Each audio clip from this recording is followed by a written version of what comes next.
The frontispiece to so rude and ill-deserving frame, thus wishing a confluence of all blessings both of the throne and footstool to be multiplied upon yourself and your virtuous consort, my very good lady, together with all the stems of your noble family, I take my leave and rest, your worships to serve and be commanded.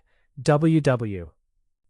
Courteous reader, though I will promise thee no such voluminous discourse as many have made upon a scanter subject, though they have travailed no further than the smoke of their own native chimneys, yet dare I presume to present thee with the true and faithful relation of some few years' travels and experience, wherein I would be loath to broach anything which may puzzle thy belief, and so justly draw upon myself that unjust aspersion commonly laid on travelers, of whom many say, they may lie by authority, because none can control them, which proverb had surely his original from the sleepy belief of many a homebred dormouse who comprehends not either the rarity or possibility of those things he sees not, to whom the most classic relations seem riddles and paradoxes, of whom it may be said as once of Diogenes, that because he circled himself in the circumference of a tub, he therefore contemned the port and palace of Alexander, which he knew not. So there is many a tub-brained cynic, who because anything stranger than ordinary is too large for the straight hoops of his apprehension, he peremptorily concludes it is a lie. But I decline this sort of thick-witted readers, and dedicate the might of my endeavors to my more credulous, ingenious, and less censorious countrymen, for whose sake I undertook this work, and I did it the rather, because there hath some relations heretofore passed the press, which have been very imperfect, as also because there hath been many scandalous and false reports passed upon the country, even from the sulphureous breath of every base balladmonger. Wherefore, to perfect the one and take off the other, I have laid down the nature of the country, without any partial respect unto it, as being my dwelling place, where I have lived these 4 years, and intend God willing to return shortly again. But my conscience is to me 1,000 witnesses, that what I speak is the very truth, and this will inform thee almost as fully concerning it, as if thou wentest over to see it. Now, whereas I have written the latter part of this relation concerning the Indians, in a more light and facetious style than the former, because their carriage and behavior hath afforded more matter of mirth and laughter than gravity and wisdom, and therefore I have inserted many passages of mirth concerning them, to spice the rest of my more serious discourse, and to make it more pleasant. Thus thou mayest in 2 or 3 hours travail over a few leaves, see and know that, which cost him that read it, years and travail over sea and land before he knew it, and therefore I hope thou wilt accept it, which shall be my full reward, as it was my whole ambition, and so I rest, thine bound in what I may. W.W. To the author his singular good friend, M.R. William Wood, and thyself, who hast much knowledge in so small room, comptly placed, and thine experience thus amount dost make, from whence we may New England's prospect take, though many thousands distant, wherefore thou thyself shalt sit upon Mount Praise her brow. For if the man that shall the short cut find unto the Indies shall for that be shrined, sure thou deservest then no small praise who so short cut to New England here dost show, and if then this small thanks thou getst no more. Of thanks I then will say, the world's grown poor. S.W. The Table, Part 1, Chapter 1, of the situation, bays, havens, and inlets. Chapter 2, of the seasons of the year, winter and summer, together with the heat, cold, snow, rain, and the effects of it. Of the climate, length and shortness of day and night, with the suitableness of it to English bodies for health and sickness. Chapter 4, of the nature of the soil. Chapter 5, of the herbs, fruits, woods, waters, and minerals. Chapter 6, of the beasts that live on the land. Chapter 7, beasts living in the water. Chapter 8, of the birds and fowls both of land and water. Chapter 9, of fish. Chapter 10, of the several plantations in particular. Chapter 11, of the evils and such things as are hurtful in the plantation. Chapter 12, what provision is to be made for a journey at sea, and what to carry with us for our use at land. Part 2, Chapter 1, of the Connecticuts, Mohawks, or such Indians as are westward. Chapter 2, of the Tarantines, or the Indians inhabiting eastward. Chapter 3, of the Pequots and Narragansetts, inhabiting southward. Chapter 4. Of the Aborigines or Indians northward. Chapter 5. Of their apparel, ornaments, paintings, etc. Chapter 6. Of their diet, cookery, etc. Chapter 7. Of their dispositions and good qualifications, as friendship, etc. Chapter 8. Of their hardness. Chapter 9. Of their wandering at the first view of any strange invention. Chapter 10. Of their king's government and subjects' obedience. Chapter 11. Of their marriages, etc. Chapter 12. Of their worship, etc. Chapter 13. Of their wars. Chapter 14. Their games, sports, etc. Chapter 15. Of their huntings. Chapter 16. Of their fishings. Chapter 17. Of their arts, etc. Chapter 18. Of their language. Chapter 19. Of their deaths, etc. Chapter 20. Of their women, etc. Finis. Errata. Page 13, line 25. For squanterquashes read iscuoutersquashes. P15, L10, he, they. L11, his, their. L28, spoiling, spoil. P16, L10, mast, masts. P17, L37, boats, bowls. P23, L12, us, up. P24, L4, an, a. P27, L21, humiliteers, humilities. L22, million, millions. P29, L7, tide, tides. P31, L26, those, there. P32, L26, hage, hake. P37, L33, clearly, Charles. P41, L10, land, inland. P42, L8, stone, stop. L16, lands, ponds. L36, bresh, beach. P45, L29, house, horse. P46, L9, lid, lie. L18, by, her. L24, a left out. L30, musketor, musketoo. P47, L2, fen, left out. P50, L3, it, left out. P53, L20, handsome, handy. L36, century, gentry. P54, L6, many, if any. L8, he, they. P57, L14, here, there. P60, L1, placed, placing.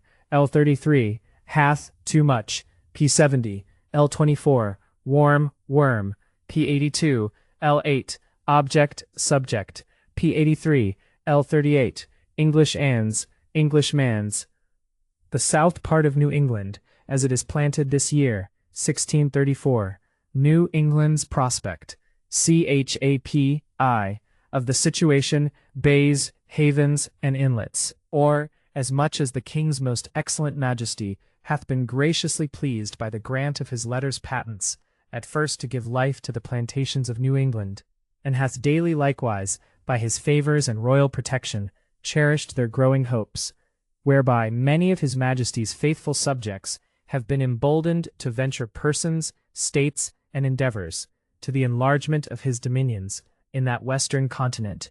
Wherefore I thought fit, for the further encouragement of those that hereafter, either by purse or person, shall help forward the plantation, to set forth these few observations out of my personal and experimental knowledge. The place whereon the English have built their colonies is judged by those who have best skill and discovery, either to be an island, surrounded on the north side with the spacious river Canada, and on the south with Hudson's River, or else a peninsula, these two rivers overlapping one another, having their rise from the great lakes which are not far off one another, as the Indians do certainly inform us. But it is not my intent to wander far from our patent, wherefore I refer you to the thrice memorable discoverer of those parts, Captain Smith, who hath likewise fully described the southern and northeast part of New England, with the noted headlands, capes, harbors, rivers, ponds, and lakes, with the nature of the soil, and commodities both by sea and land, etc., within the degrees of 41 and 45. The Bay of Massachusetts lieth under the degree of 42 and 43, bearing southwest from the Land's End of England, at the bottom whereof are situated most of the English plantations.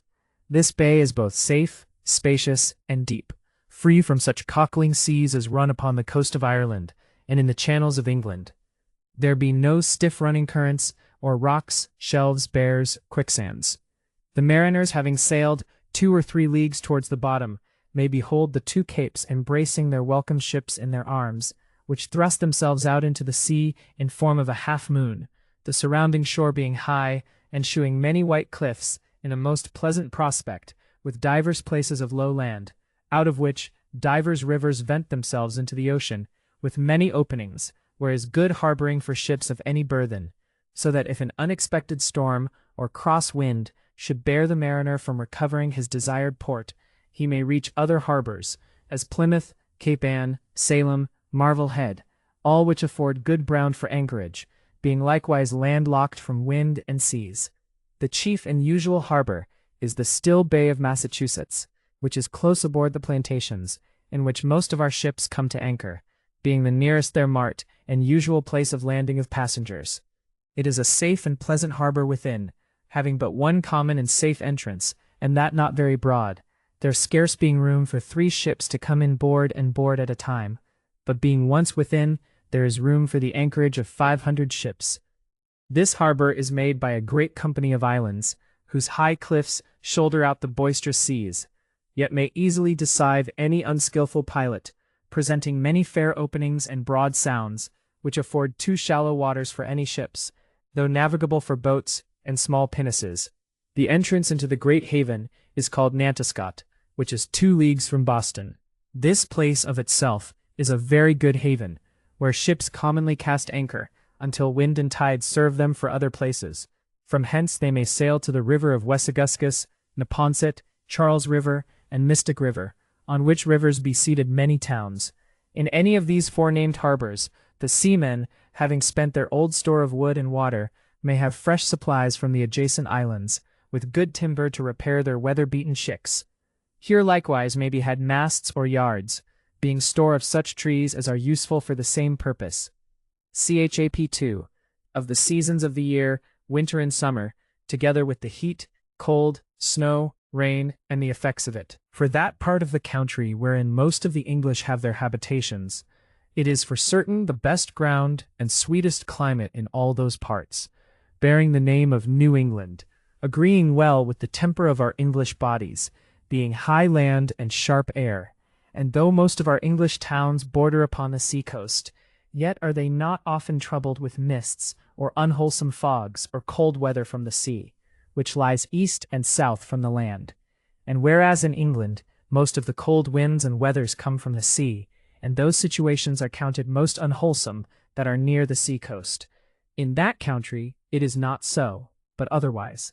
For in the extremity of winter, the northeast and south wind coming from the sea produceth warm weather, and bringing in the warm working waters of the sea, looseneth the frozen bays, carrying away their ice with their tides, melting the snow, and thawing the ground. Only the northwest wind coming over the land is the cause of extreme cold weather, being always accompanied with deep snows and bitter frost, so that in 2 or 3 days the rivers are passable for horse and man. But as it is an axiom in nature, nullum violentum est perpetuum, no extremes last long, so this cold wind blows seldom above 3 days together, after which the weather is more tolerable, the air being nothing so sharp, but peradventure in 4 or 5 days after this cold messenger will blow afresh, commanding every man to his house, forbidding any to outface him without prejudice to their noses. But it may be objected that it is too cold a country for our Englishmen, who have been accustomed to a warmer climate, to which it may be answered, Igne levator hiems. There is wood good store, and better cheap to build warm houses and make good fires, which makes the winter less tedious. And moreover, the extremity of this cold weather lasteth but for 2 months or 10 weeks, beginning in December, and breaking up the 10th day of February, which hath been a passage very remarkable, that for 10 or a dozen years the weather hath held himself to his day, unlocking his icy bays and rivers, which are never frozen again the same year, except there be some small frost until the middle of March. It is observed by the Indians that every 10th year there is little or no winter, which hath been twice observed of the English. The year of New Plymouth men's arrival was no winter in comparison, and in the 10th year after likewise, when the great company settled themselves in Massachusetts Bay, was a very mild season, little frost and less snow, but clear serene weather, few northwest winds, which was a great mercy to the English, coming over so rawly and uncomfortably provided, wanting all utensils and provisions which belonged to the well-being of planters. And whereas many died at the beginning of the plantations, it was not because the country was unhealthful, but because their bodies were corrupted with sea diet, which was naught, their beef and pork being tainted, their butter and cheese corrupted, their fish rotten, and voyage long, by reason of cross winds, so that winter approaching before they could get warm houses, and the searching sharpness of that purer climate, creeping in at the crannies of their crazed bodies, caused death and sickness. But their harms having taught future voyagers more wisdom, in shipping good provision for sea, and finding warm houses at landing, find health in both. It hath been observed, that of 500 or 600 passengers in 1 year, not above 3 have died at sea, having their health likewise at land. But to return to the matter in hand, daily observations makes it apparent that the piercing cold of that country produceth not so many noisome effects as the raw winters of England. In public assemblies it is strange to hear a man sneeze or cough, as ordinarily they do in old England. Yet not to smother anything, lest you judge me too partial in reciting good of the country, and not bad. True it is that some venturing too nakedly in extremity of cold, being more foolhardy than wise, have for a time lost the use of their feet, others the use of their fingers, but time and surgery afterwards recovered them. Some have had their overgrown beards so frozen together that they could not get their strong water bottles into their mouths. I never heard of any that utterly perished at land with cold, saving one Englishman and an Indian, who going together a-fowling, the morning being fair at their setting out, afterward a terrible storm arising, they intended to return home. But the storm being in their faces, and they not able to withstand it, were frozen to death. The Indian, having gained 3 flight shot more of his journey homeward, was found reared up against a tree, with his aqua vitae bottle at his head.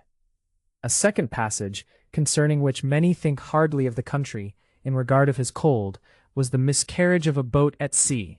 Certain men having intended a voyage to New Plymouth, setting sail towards night, they wanted time to fetch it, being constrained to put into another harbor, where being negligent of the well mooring of their boat, a strong wind coming from the shore in the night, loosened their killock, and drove them to sea, without sight of land, before they had awaked out of sleep.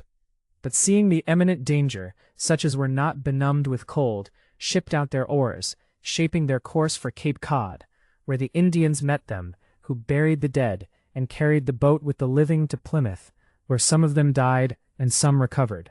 These things may fright some, but being that there hath been many passages of the like nature in our English climate, it cannot dishearten such as seriously consider it, seeing likewise that their own ruins sprung from their own negligence. The country is not so extremely cold, unless it be when the northwest wind is high. At other times it is ordinary for fishermen to go to sea in January and February, in which time they get more fish, and better than in summer, only observing to reach some good harbors before night, where by good fires they sleep as well and quietly, having their mainsail tented at their backs, to shelter them from the wind, as if they were at home. To relate how some English bodies have borne out cold, will it may be startle belief of some, it being so strange, yet not so strange as true. A certain man, being something distracted, broke away from his keeper, and running into the wood, could not be found with much seeking after, but 4 days being expired, he returned, to appearance as well in body as at his egress, and in mind much better. For a madman to hit home through the unbeaten woods was strange, but to live without meat or drink in the deep of winter, stranger, and yet return home bettered, was most strange. But if truth may gain belief, you may behold a more superlative strangeness. A certain maid, in the extremity of cold weather, as it fell out, took an uncertain journey, in her intent short, not above 4 miles, yet long in event. For losing her way she wandered 6 or 7 days, in most bitter weather, not having one bit of bread to strengthen her. Sometimes a fresh spring quenched her thirst, which was all the refreshment she had. The snow being upon the ground at first, she might have tracked her own footsteps back again, but wanting that understanding, she wandered, till God by his special providence brought her to the place she went from, where she lives to this day.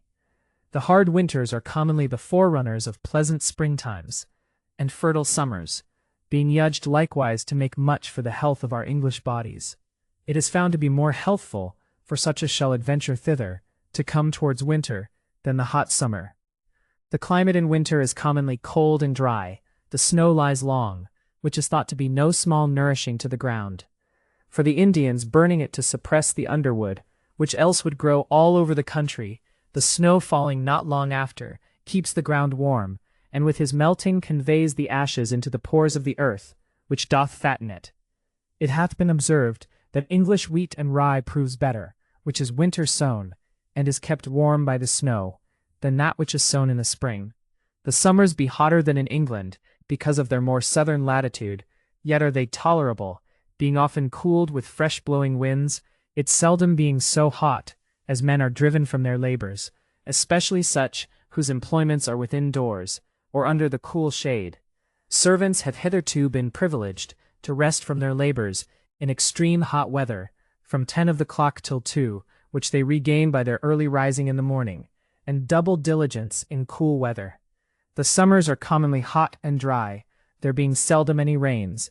I have known it 6 or 7 weeks before one shower hath moistened the ploughman's labor, yet the harvest hath been very good, the Indian corn requiring more heat than wet.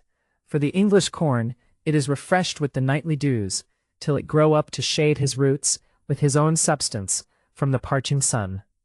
In former times the rain came seldom, but very violently, continuing his drops, which were great and many, sometimes 24 hours together, sometimes 48, which watered the ground for a long time after. But of late the seasons be much altered, the rain coming oftener, but more moderately, with less thunder and lightnings, and sudden gusts of wind. I dare be bold to affirm it, that I saw not so much rain, raw colds, and misty fogs in 4 years in those parts, as was in England, in the space of 4 months, the last winter. Yet no man at the year's end complained of too much drought or too little rain. The times of most rain are in the beginning of April and at Michaelmas. The early springs and long summers make but short autumns and winters. In the spring, when the grass begins to put forth, it grows apace, so that where it was all black by reason of winter's burnings, in a fortnight there will be grass a foot high, chap, of the climate, length, and shortness of day and night, with the suitableness of it to English bodies for health and sickness. The country being nearer the equinoctial than England, the days and nights be more equally divided. In summer the days be 2 hours shorter, and likewise in winter 2 hours longer than in England. In a word, both summer and winter is more commended of the English there, than the summer winters and winter summers of England. And who is there that could not wish that England's climate were as it hath been in quondam times, colder in winter and hotter in summer? Or who will condemn that which is as England hath been? Virginia, having no winter to speak of, but extreme hot summers, hath dried up much English blood, and by pestiferous diseases swept away many lusty bodies, changing their complexion not into swarthiness, but into paleness, so that when as they come for trading into our parts, we can know many of them by their faces.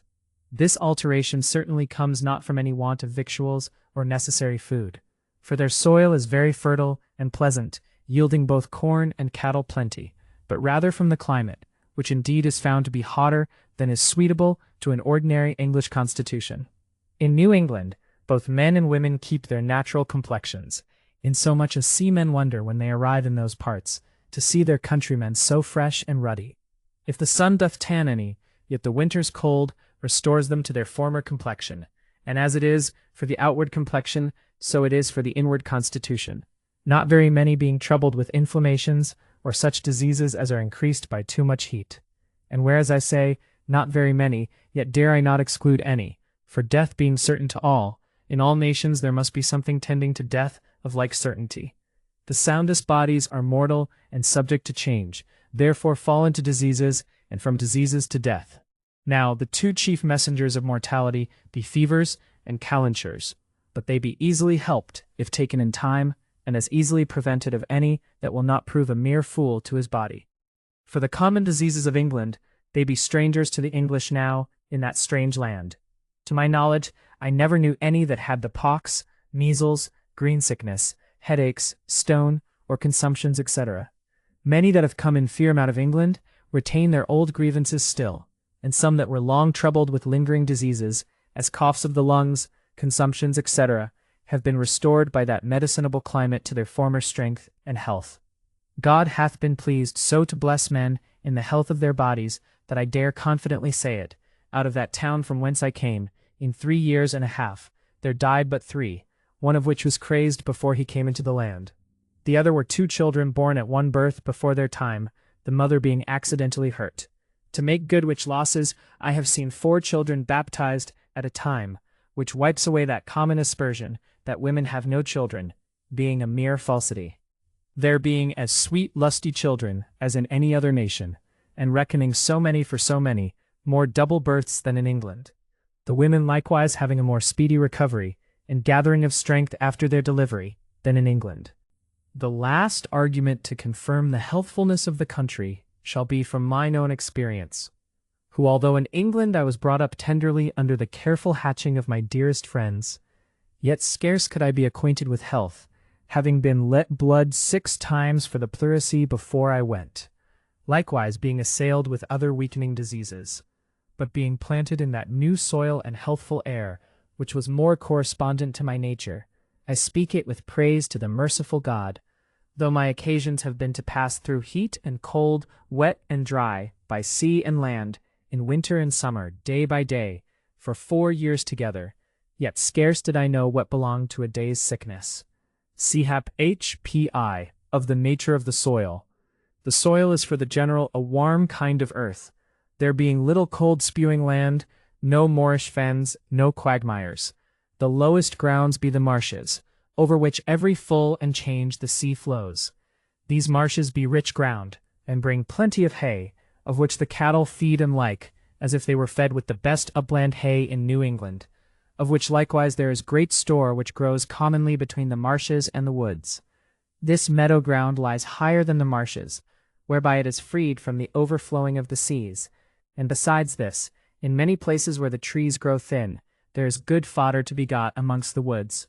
There be likewise in divers places near the plantations great broad meadows, wherein grow neither shrub nor tree, lying low, in which plains grows as much grass as may be thrown out with a sieve, thick and long, as high as a man's middle, some as high as the shoulders, so that a good mower may cut 3 loads in a day.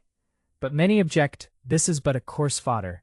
True it is, that it is not so fine to the eye as English grass, but it is not sour, though it grow thus rank, but being made into hay, the cattle eat it as well as it were lea hay, and like as well with it. I do not think England can show fairer cattle either in winter or summer than is in those parts both winter and summer, being generally larger and better of milch, and bring forth young, as ordinarily as cattle do in England, and have hitherto been free from many diseases that are incident to cattle in England. To return to the subject in hand, there is so much hay ground in the country, as the richest voyagers that shall venture thither need not fear want of fodder, though his herd increase into thousands, there being thousands of acres that yet was never meddled with. And whereas it hath been reported that some hath mown a day for half of a load of hay, I do not say, but it may be true, a man may do as much and get as little in England, on Salisbury Plain, or in other places where grass cannot be expected. So, hay ground is not in all places in New England, wherefore it shall behoove every man according to his calling and estate, to look for a fit situation at the first, and if he be one that intends to live on his stock, to choose the grassy valleys before the woody mountains. Furthermore, whereas it hath been generally reported in many places of England, that the grass grows not in those places where it was cut the foregoing years, it is a mere falsehood, for it grows as well the ensuing spring as it did before, and is more spiry and thick, like our English grass, and in such places where the cattle used to graze, the ground is much improved in the woods, growing more grassy and less weedy. The worst that can be said against the meadow grounds is because there is little eddish, or after pasture, which may proceed from the late mowing, more than from anything else. But though the edish be not worth much, yet is there such plenty of other grass and seeding, that there is no want of winter fodder till December, at which time men begin to house their milch cattle and calves. Some, notwithstanding the cold of the winter, have their young cattle without doors, giving them meat at morning and evening. For the more upland grounds, there be different kinds, in some places clay, some gravel, some a red sand, all which are covered with a black mold, in some places above a foot deep, in other places not so deep. There be very few that have the experience of the ground, that can condemn it of barrenness, although many deem it barren, because the English used to manure their land with fish, which they do not because the land could not bring corn without it, but because it brings more with it, the land likewise being kept in heart the longer.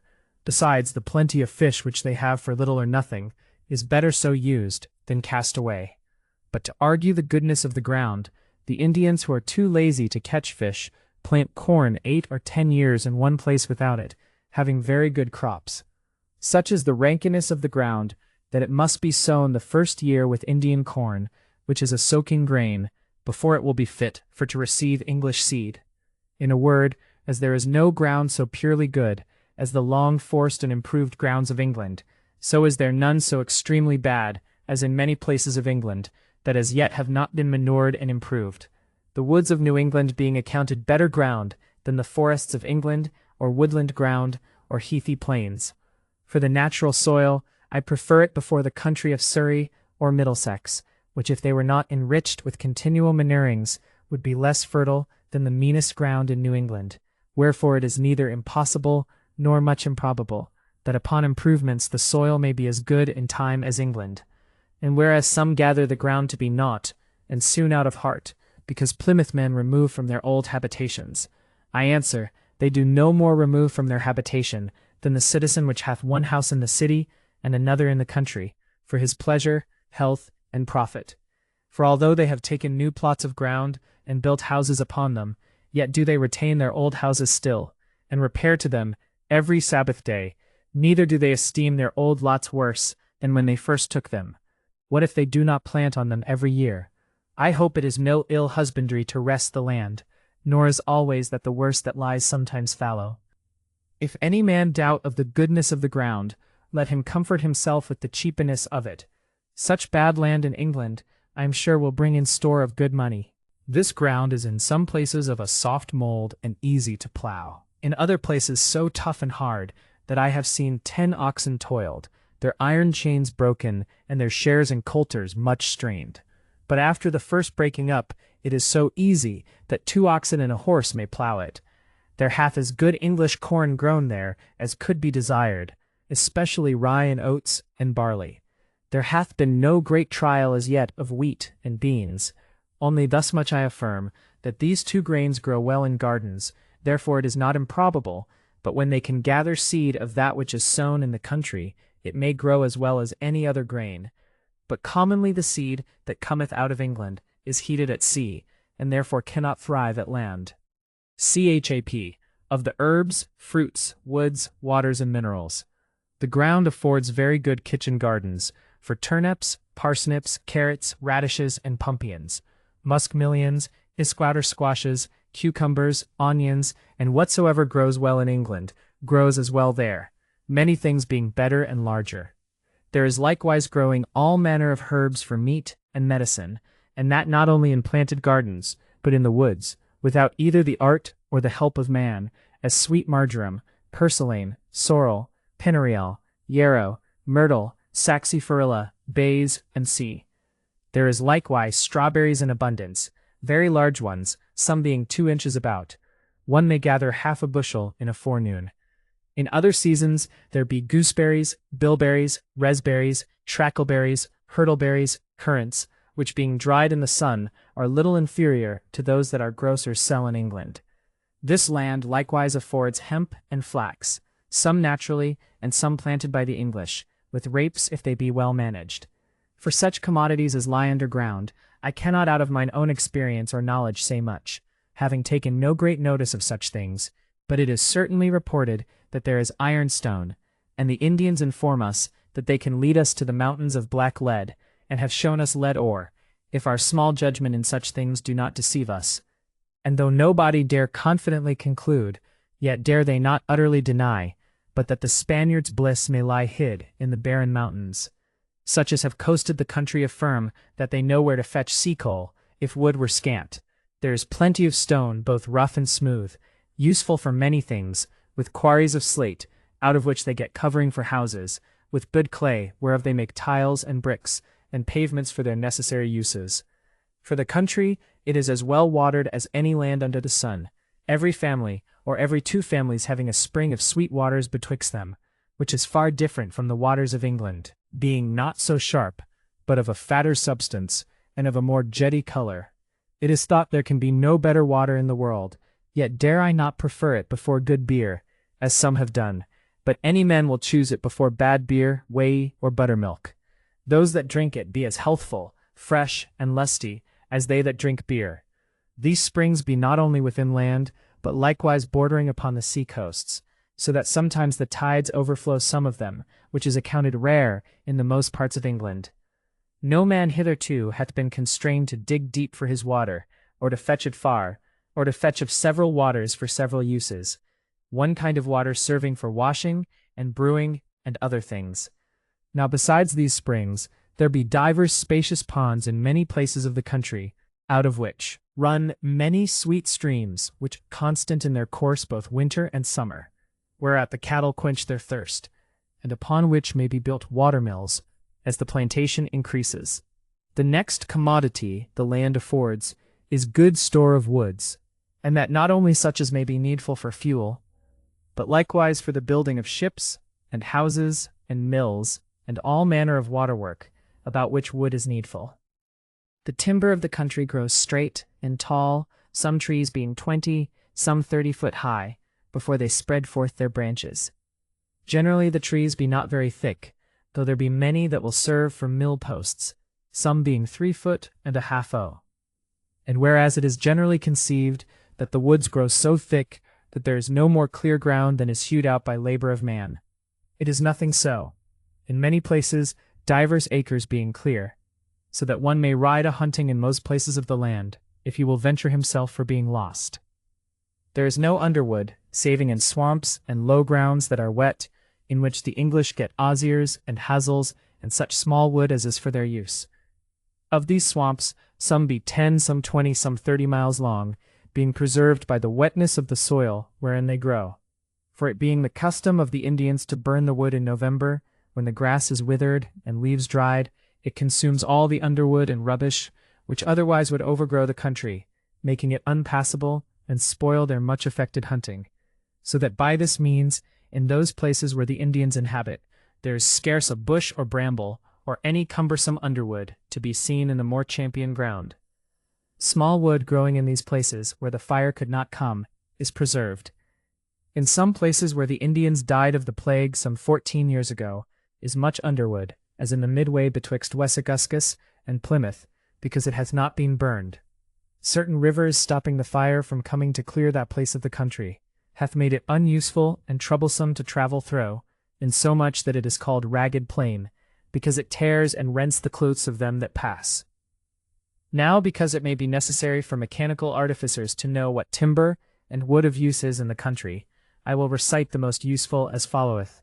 Trees both in hills and plains, in plenty be, the long-lived oak, and mournful cypress tree, sky-towering pines and chestnuts coated rough, the lasting cedar with the walnut tough, the rosin-dropping fir for masts in use, the boatmen seek for oars light, neat-grown spruce, the brittle ash, the ever-trembling aspis, the broad-spread elm, whose concave harbors wasps, the water-spongy alder good for naught, small eldern by the Indian fletchers sought, the knotty maple, pallid birch, hawthorns, the horn-bound tree that to be cloven scorns, which from the tender vine oft takes his spouse, who twins embracing arms about his boughs.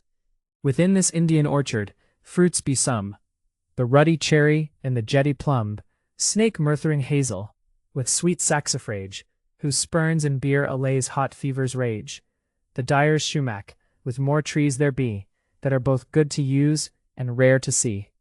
Though many of these trees may seem to have epiphytes, contrary to the nature of them as they grow in England. Yet are they agreeable with the trees of that country. The chief and common timber for ordinary use is oak and walnut. Of oaks there be 3 kinds, the red oak, white, and black. As these are different in kind, so are they chosen for such uses as they are most fit for. One kind being more fit for clapboard, others for sawnboard, some fitter for shipping, others for houses. These trees afford much mast for hogges, especially every 3rd year, bearing a bigger acorn than our English oak. The walnut tree is something different from the English walnut, being a great deal more tough and more serviceable, and altogether as heavy. And whereas our guns that are stocked with English walnut are soon broken and cracked in frost, being a brittle wood, we are driven to stock them new with the country walnut, which will endure all blows and weather, lasting time out of mind. These trees bear a very good nut, something smaller, but nothing inferior in sweetness and goodness to the English nut, having no bitter pill. There is likewise a tree in some part of the country that bears a nut as big as a small pear. The cedar tree is a tree of no great growth, not bearing above 1.5 feet square at the most, neither is it very high. I suppose they be much inferior to the cedars of Lebanon, so much commended in Holy Writ. This wood is more desired for ornament than substance, being of color red and white, like eug, smelling as sweet as juniper. It is commonly used for sealing of houses, and making of chests, boxes, and staves. The fir and pine be trees that grow in many places, shooting up exceeding high, especially the pine. They do afford good masts, good board, rosin, and turpentine. Out of these pines is gotten the candlewood that is so much spoken of, which may serve for a shift amongst poor folks, but I cannot commend it for singular good, because it is something sluttish, dropping a pitchy kind of substance where it stands. Here no doubt might be good done with sawmills, for I have seen of these stately high-grown trees 10 miles together, close by the river side, from whence by shipping they might be conveyed to any desired port. Likewise, it is not improbable that pitch and tar may be forced from these trees, which bear no other kind of fruit. For that country ash, it is much different from the ash of England, being brittle and good for little, so that walnut is used for it. The hornbound tree is a tough kind of wood that requires so much pains in riving as is almost incredible, being the best for to make bowls and dishes, not being subject to crack or leak. This tree growing with broad spread arms, the vines wind their curling branches about them, which vines afford great store of grapes, which are very big both for the grape and cluster, sweet and good. These be of 2 sorts, red and white. There is likewise a smaller kind of grape, which groweth in the islands, which is sooner ripe and more delectable, so that there is no known reason why as good wine may not be made in those parts, as well as in Bordeaux in France, being under the same degree. It is great pity no man sets upon such a venture, whereby he might in small time enrich himself, and benefit the country. I know nothing which doth hinder, but want of skilful men to manage such an employment, for the country is hot enough, the ground good enough, and many convenient hills, which lie toward the south sun, as if they were there placed for the purpose. The cherry trees yield great store of cherries, which grow on clusters like grapes. They be much smaller than our English cherry, nothing near so good if they be not very ripe. They so fur the mouth that the tongue will cleave to the roof, and the throat wax hoarse with swallowing those red bullies, as I may call them, being little better in taste. English ordering may bring them to be an English cherry, but yet they are as wild as the Indians. The plums of the country be better for plums than the cherries be for cherries. They be black and yellow, about the bigness of a damson, of a reasonable good taste. The white thorn affords haws as big as an English cherry, which is esteemed above a cherry for his goodness and pleasantness to the taste. Chap 6. Of the beasts that live on the land. Having related unto you the pleasant situation of the country, the healthfulness of the climate, the nature of the soil, with his vegetatives, and other commodities, it will not be amiss to inform you of such irrational creatures as are daily bred and continually nourished in this country, which do much conduce to the well-being of the inhabitants, affording not only meat for the belly, but clothing for the back.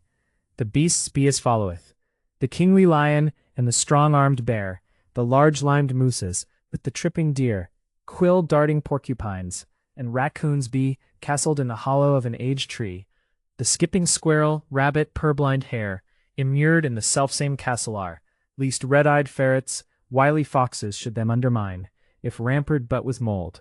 The grim fact hounds, and ravenous howling wolf, whose meagre paunch sucks like a swallowing gulf. Black, glistering otters, and rich-coated beaver, the civet-scented musquash smelling ever.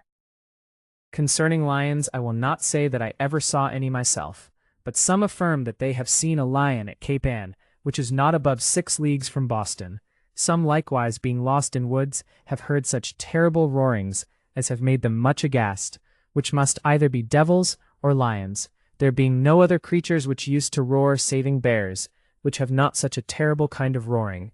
Besides, Plymouth men have traded for lion skins in former times, but sure it is that there be lions on that continent, for the Virginians saw an old lion in their plantations, who having lost his yackal, which was wont to hunt his prey, was brought so poor that he could go no further. For bears they be common, being a great black kind of bear, which be most fierce in strawberry time, at which time they have young ones.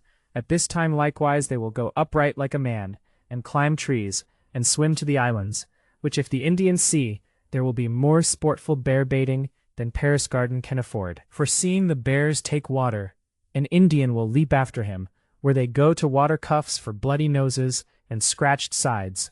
In the end, the man gets the victory, riding the bear over the watery plain till he can bear him no longer. In the winter they take themselves to the cliffs of rocks and thick swamps to shelter them from the cold, and food being scant in those cold and hard times, they live only by sleeping and sucking their paws, which keepeth them as fat as they are in summer. There would be more of them if it were not for the wolves, which devour them. A kennel of those ravening renegadoes, setting on a poor single bear, will tear him as a dog will tear a kid. It would be a good change if the country had for every wolf a beer, upon the condition all the wolves were banished. So should the inhabitants be not only rid of their greatest annoyance, but furnished with more store of provisions, beers being accounted very good meat, esteemed of all men above venison. Again, they never prey upon the English cattle, or offer to assault the person of any man, unless being vexed with a shot, and a man run upon them before they be dead, in which case they will stand in their own defence, as may appear by this instance. 2 men going a-fowling, appointed at evening to meet at a certain pond side, to share equally, and to return home. One of these gunners, having killed a seal or sea calf, brought it to the side of the pond where he was to meet his comrade, afterwards returning to the seaside for more gain, and having loaded himself with more geese and ducks, he repaired to the pond, where he saw a great bear feeding on his seal, which caused him to throw down his load, and give the bear a salute, which though it was but with goose shot, yet tumbled him over and over, whereupon the man, supposing him to be in a manner dead, ran and beat him with the hand of his gun. The bear, perceiving him to be such a coward, to strike him when he was down, scrambled up, standing at defiance with him, scratching his legs, tearing his clothes and face, who stood it out till his 6-foot gun was broken in the middle. Then, being deprived of his weapon, he ran up to the shoulders into the pond, where he remained till the beer was gone, and his mate come in, who accompanied him home. The beast called a moose is not much unlike red deer. This beast is as big as an ox, slow of foot, headed like a buck, with a broad beam, some being 2 yards wide in the head. Their flesh is as good as beef, their hides good for clothing. The English have some thoughts of keeping them tame, and to accustom them to the yoke, which will be a great commodity. First, because they are so fruitful, bringing forth 3 at a time, being likewise very uberous. Secondly, because they will live in winter without any fodder. There be not many of these in the Massachusetts Bay, but 40 miles to the northeast there be great store of them.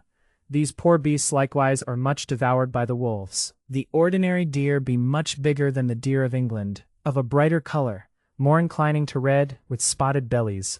The most store of these be in winter, when the more northern parts of the country be cold for them.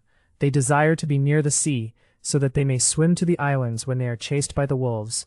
It is not to be thought into what great multitudes they would increase, were it not for the common devourer, the wolf. They have generally 3 at a time, which they hide a mile one from another, giving them suck by turns. Thus they do, that if the wolf should find one, he might miss of the other. These beer be fat in the deep of winter. In summer it is hard catching of them with the best greyhounds that may be procured, because they be swift of foot. Some credible persons have affirmed that they have seen a deer leap 60 feet at little or no forcement. Besides, there be so many old trees, rotten stumps, and Indian barns that a dog cannot well run without being shoulder-shot. Yet would I not dissuade any from carrying good dogges, for in the winter time they be very useful, for when the snow is hard frozen, the deer being heavy, sinks into the snow, the dogs being light run upon the top, and overtake them and pull them down. Some by this means have gotten 20 bucks and does in a winter. The horns of these deer grow in such a straight manner, overhanging their heads, that they cannot feed upon such things as grow low, till they have cast their old horns. Of these deer there be a great many, and more in the Massachusetts Bay than in any other place, which is a great help and refreshment to these planters. The porcupine is a small thing not much unlike a hedgehog, something bigger, who stands upon his guard and proclaims a noli me tangere to man and beast that shall approach too near him, darting his quills into their legs and hides. The raccoon is a deep fur beast not much unlike a badger, having a tail like a fox, as good meat as a lamb. There is one of them in the tower. These beasts in the daytime sleep in hollow trees. In the moonshine night they go to feed on clams at a low tide by the seaside, where the English hunt them with their dogges. The squirrels be of 3 sorts. First, the great grey squirrel, which is almost as big as an English rabbit. Of these there be the greatest plenty. One may kill 12 of them in an afternoon. About 3 of the clock, they begin to walk. The second is a small squirrel, not unlike the English squirrel, which doth much trouble the planters of corn, so that they are constrained to set divers traps, and to carry their cats into the cornfields, till their corn be 3 weeks old. The third kind is a flying squirrel, which is not very big, slender of body, with a great deal of loose skin, which she spreads square when she flies, which the wind gets, and so wafts her bat-like body from place to place. It is a creature more for sight and wonderment than either pleasure or profit. The rabbits be much like ours in England. The hares be some of them white, and a yard long. These 2 harmless creatures are glad to shelter themselves from the harmful foxes in hollow trees, having a hole at the entrance no bigger than they can creep in at. If they should make them holes in the ground, as our English rabbits do, the undermining Renoilds would rob them of their lives and extirpate their generation. The beasts of offense be skunks, ferrets, foxes, whose impudence sometimes drives them to the goodwives' henroost to fill their paunch. Their fur is of much esteem.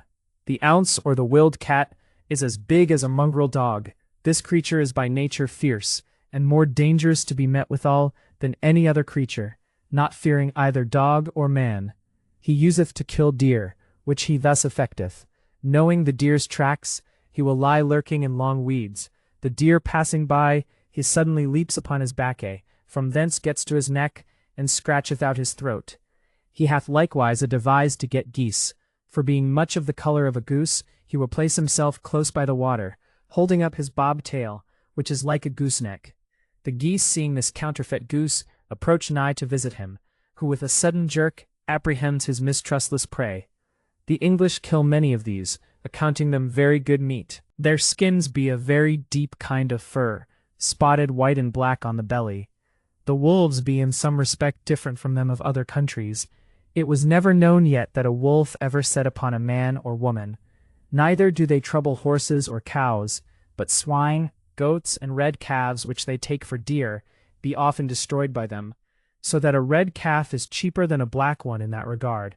In autumn and the beginning of the spring, these ravenous rangers do most frequent our English habitations, following the deer which come down at that time to those parts. They be made much like a mongrel, being big-boned, lank-paunched, deep-breasted, having a thick neck and head, prick ears and long snout, with dangerous teeth, long flaring hair, and a great bush tail. It is thought of many that our English mastiffs might be too hard for them, but it is no such matter, for they care no more for an ordinary mastiff than an ordinary mastiff cares for a cur. Many good dogges have been spoiled with them.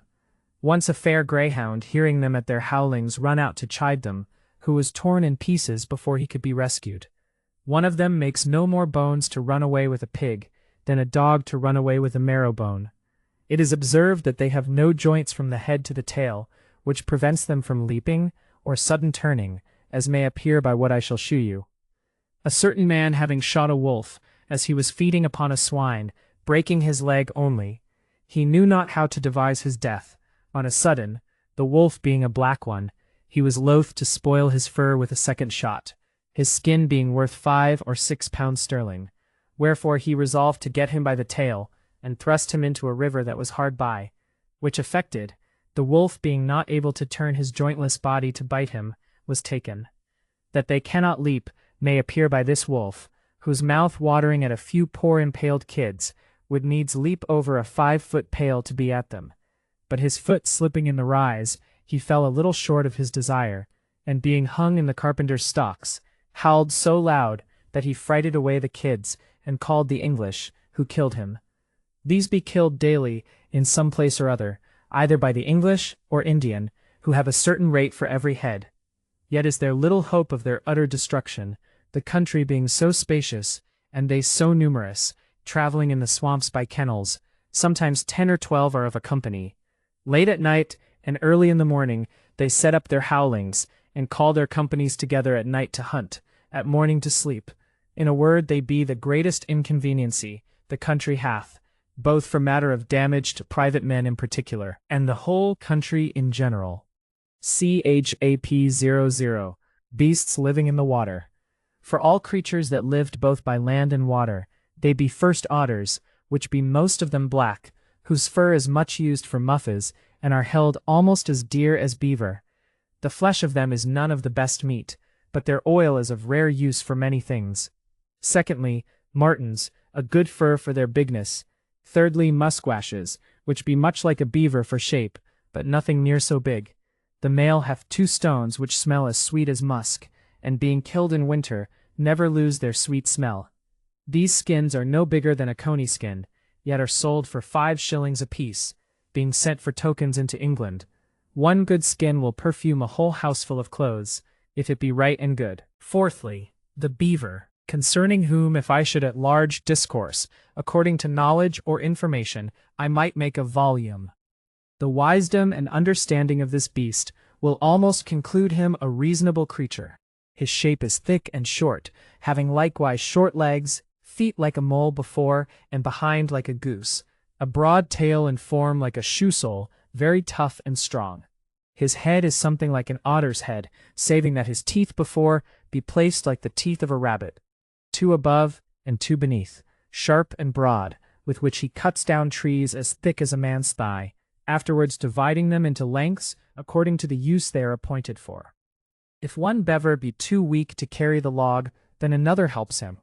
If they too be too weak, then multorum manibus grande levatur onus, 4 more adding their help, being placed 3 to 3, which set their teeth in one another's tough tails, and laying the load on the 2 hindermost, they draw the log to the desired place. That this may not seem altogether incredible, remember that the like almost may be seen in our ants, which will join sometimes 7 or 8 together in the carrying of a burthen. These creatures build themselves houses of wood and clay, close by the pond sides, and knowing the seasons, build them answerable houses, having them 3 stories high, so that as land floods are raised by great rains, as the waters arise, they mount higher in their houses. As they assuage, they descend lower again.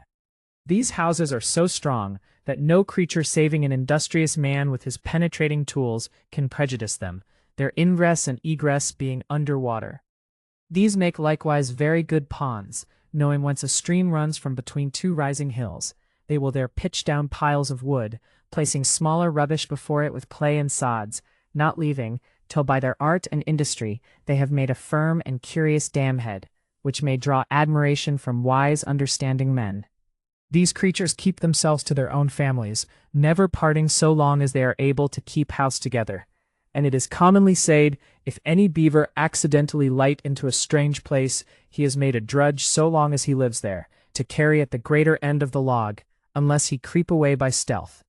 Their wisdom secures them from the English, who seldom or never kills any of them, being not patient to lay a long siege, or to be so often deceived by their cunning evasions, so that all the beaver which the English have comes first from the Indians, whose time and experience fits them for that employment.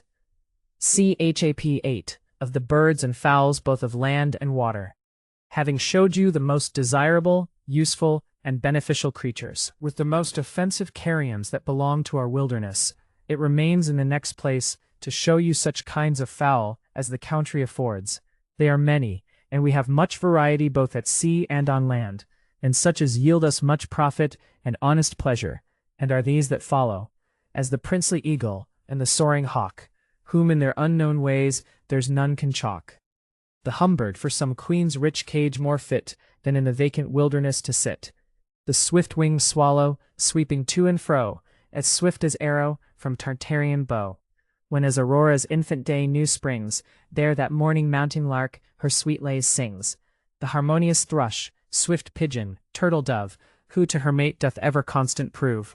The turkey pheasant, heathcock, partridge rare.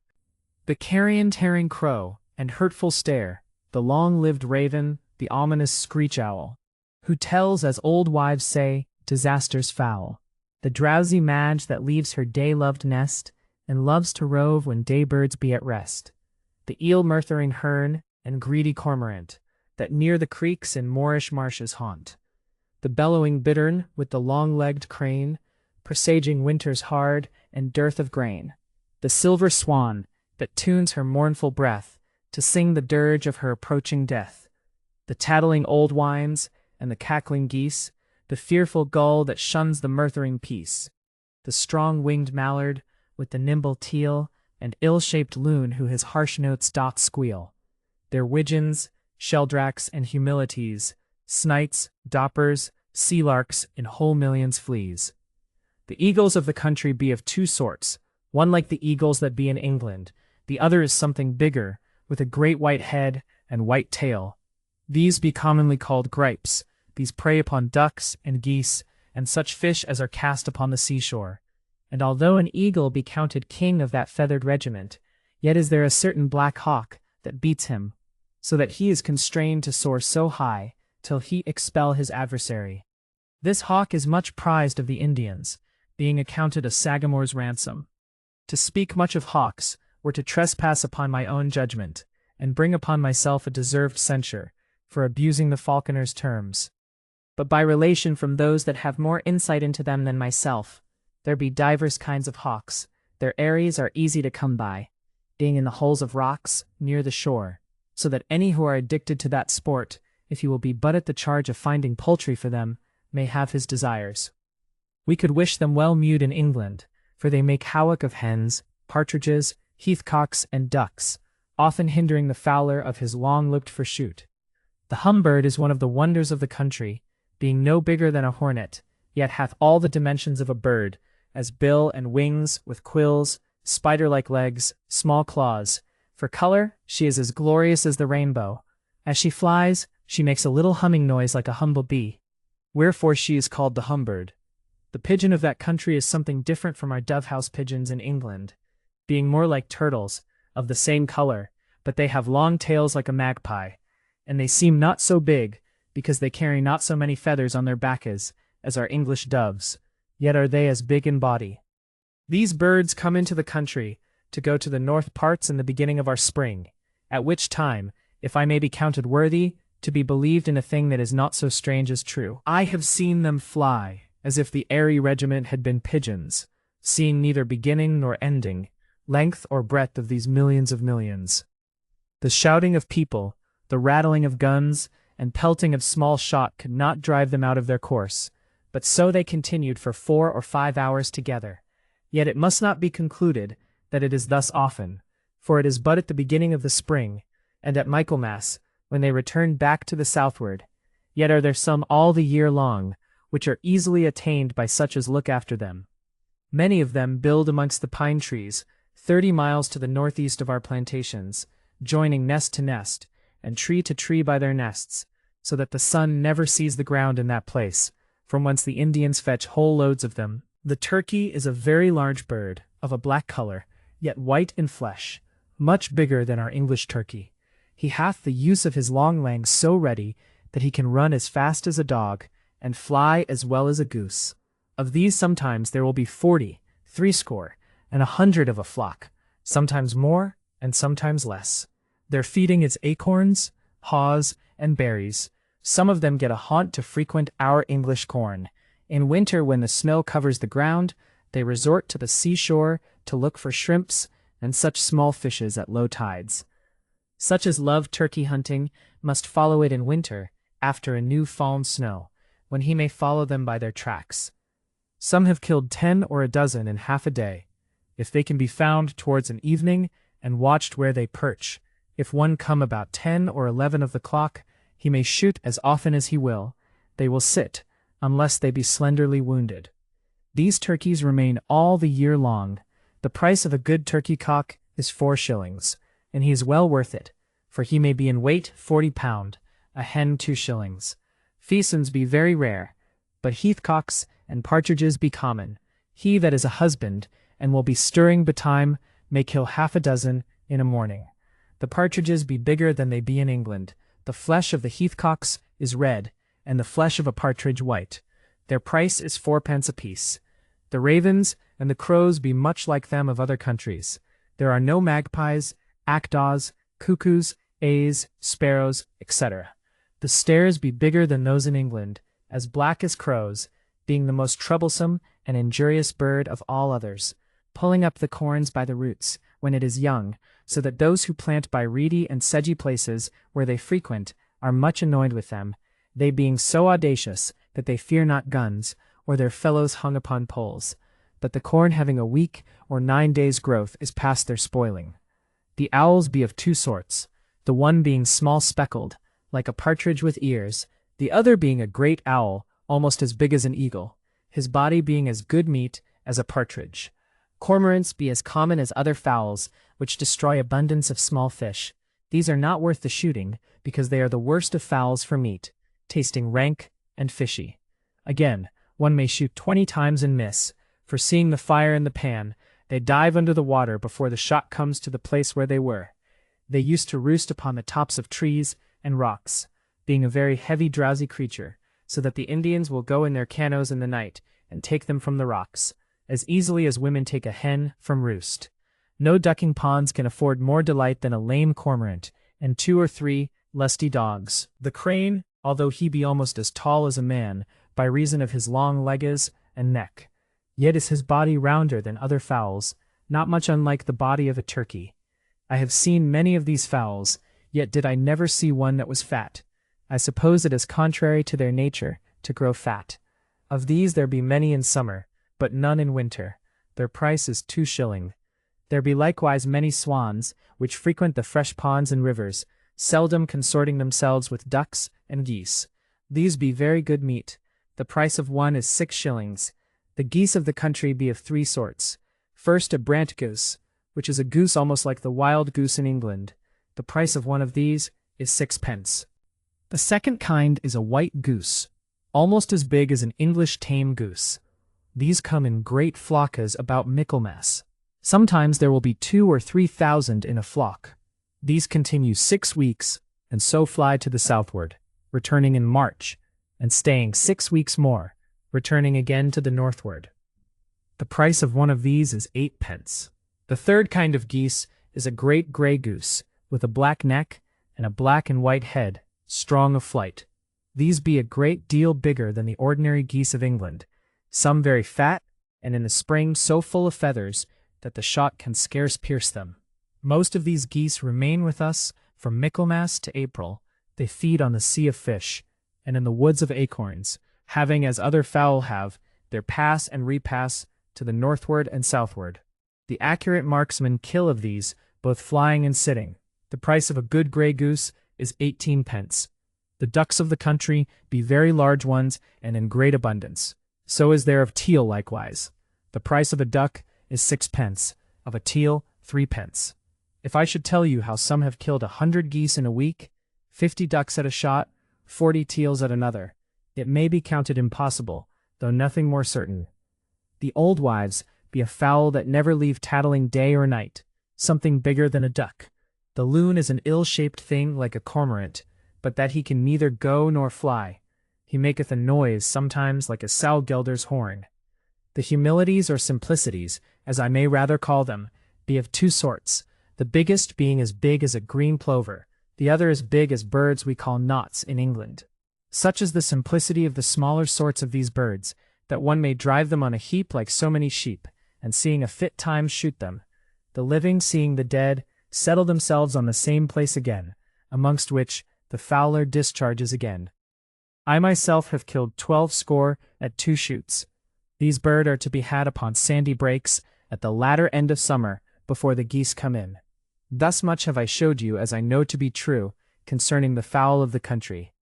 But methinks I hear some say that this is very good if it could be caught, or likely to continue, and that much shooting will fright away the fowls. True it is that everyone's employment will not permit him to fowl. What then? Yet their employments furnish them with silver guns, with which they may have it more easy. For the frighting of the fowl, true it is that many go blurting away their powder and shot, that have no more skill to kill, or win a goose than many in England, that have rusty muskets in their houses, knows what belongs to a soldier, yet are they not much affrighted. I have seen more living and dead the last year than I have done in former years. Chapter 9. Of Fish. Having done with these, let me lead you from the land to the sea, to view what commodities may come from thence. There is no country known that yields more variety of fish, winter and summer, and that not only for the present spending and sustentation of the plantations, but likewise for trade into other countries, so that those which have had stages and make fishing voyages into those parts have gained, it is thought, more than the Newfoundland aubers. Codfish in these seas are larger than in Newfoundland, 6 or 7 making a quintal, whereas there they have 15 to the same weight. And though this they seem a base and more contemptible commodity in the judgment of more neat adventurers, yet it hath been the enrichment of other nations, and is likely to prove no small commodity to the planters, and likely to England if it were thoroughly undertaken. Salt may be had from the salt islands, and as is supposed may be made in the country. The chief fish for trade is cod, but for the use of the country there is all manner of fish as followeth: the king of waters, the sea-shouldering whale, the snuffing grampus with the oily seal, the storm-presaging porpoise, herring-hog, line-shearing shark, the catfish and sea-dog, the scale-fenced sturgeon, wry-mouthed halibut, the flouncing salmon, codfish, greedagut, coal, haddock hake, the thornback and the skate, whose slimy outside makes him seld in date, the stately bass, old Neptune's fleeting post, that tides it out and in from sea to coast, consorting herrings and the bony shad, big-bellied alewives, mackerels richly clad with rainbow colors, the frostfish and the smelt, as good as ever Lady Gustus felt, the spotted lamprons, eels, the lampreys, that seek freshwater brooks with Argus eyes. These watery villagers with thousands more, do pass and repass near the verdant shore. Kinds of all shellfish, the luscious lobster with the crabfish raw, the brinish oyster, mussel, periwig, and tortoise sought for by the Indian squaw, which to the flats daunts many a winter's ig, to dive for cockles, and to dig for clams, whereby her lazy husband's guts she crams. To omit such of these as are not useful, therefore not to be spoken of, and only to certify you of such as be useful. First the seal, which is that which is called the sea calf. His skin is good for divers uses. His body being between fish and flesh, it is not very delectable to the palate, or congruent with the stomach. His oil is very good to burn in lamps, of which he affords a great deal. The shark is a kind of fish as big as a man, some as big as a horse, with 3 rows of teeth within his mouth, with which he snaps asunder the fisherman's lines, if he be not very circumspect. This fish will leak at a man's hand if it be overboard, and with his teeth snap off a man's leg or hand if he be a-swimming. These are often taken, being good for nothing but to put on the ground for manuring of land. The sturgeons be all over the country, but the best catching of them be upon the shoals of Cape Cod, and in the river of Merrimack, where much is taken pickled and brought for England. Some of these be 12, 14, 18 foot long. I set not down the price of fish there, because it is so cheap, so that one may have as much for 2 pence as would give him an angle in England. The salmon is as good as it is in England, and in great plenty. The halibut is not much unlike a plaice or turbot, some being 2 yards long, and 1 wide, and a foot thick. The plenty of better fish makes these of little esteem, except the head and fins, which stewed or baked is very good. These halibuts be little set by, while bass is in season. Thornback and skates is given to the dogs, being not counted worth the dressing in many places. The bass is one of the best fishes in the country, and though men are soon wearied with other fish, yet are they never with bass. It is a delicate, fine, fat-fast fish, having a bone in his head, which contains a saucerful of marrow sweet and good, pleasant to the palate and wholesome to the stomach. When there be great store of them, we only eat the heads and salt up the bodies for winter, which exceeds ling or haberdine. Of these fishes some be 3 and some 4 foot long, some bigger, some lesser. At some tides a man may catch a dozen or 20 of these in 3 hours. The way to catch them is with hook and line. The fisherman taking a great cod line, to which he fasteneth a piece of lobster, and throws it into the sea. The fish biting at it, he pulls her to him, and knocks her on the head with a stick. These are at one time, when alewives pass up the rivers, to be catched in rivers, in lobster time at the rocks, in mackerel time in the bays, at Michaelmas in the seas.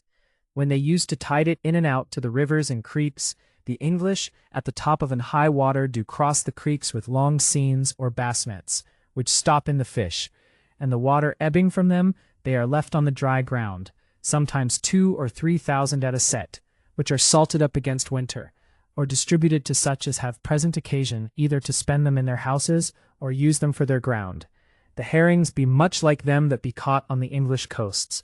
Alewives be a kind of fish which is much like a herring, which in the latter end of April come up to the fresh rivers to spawn, in such multitudes as is almost incredible, pressing up in such shallow waters as will scarce permit them to swim, having likewise such longing desire after the fresh-water ponds, that no beatings with poles, or force of agitations by other devices, will cause them to return to the sea, till they have cast their spawn.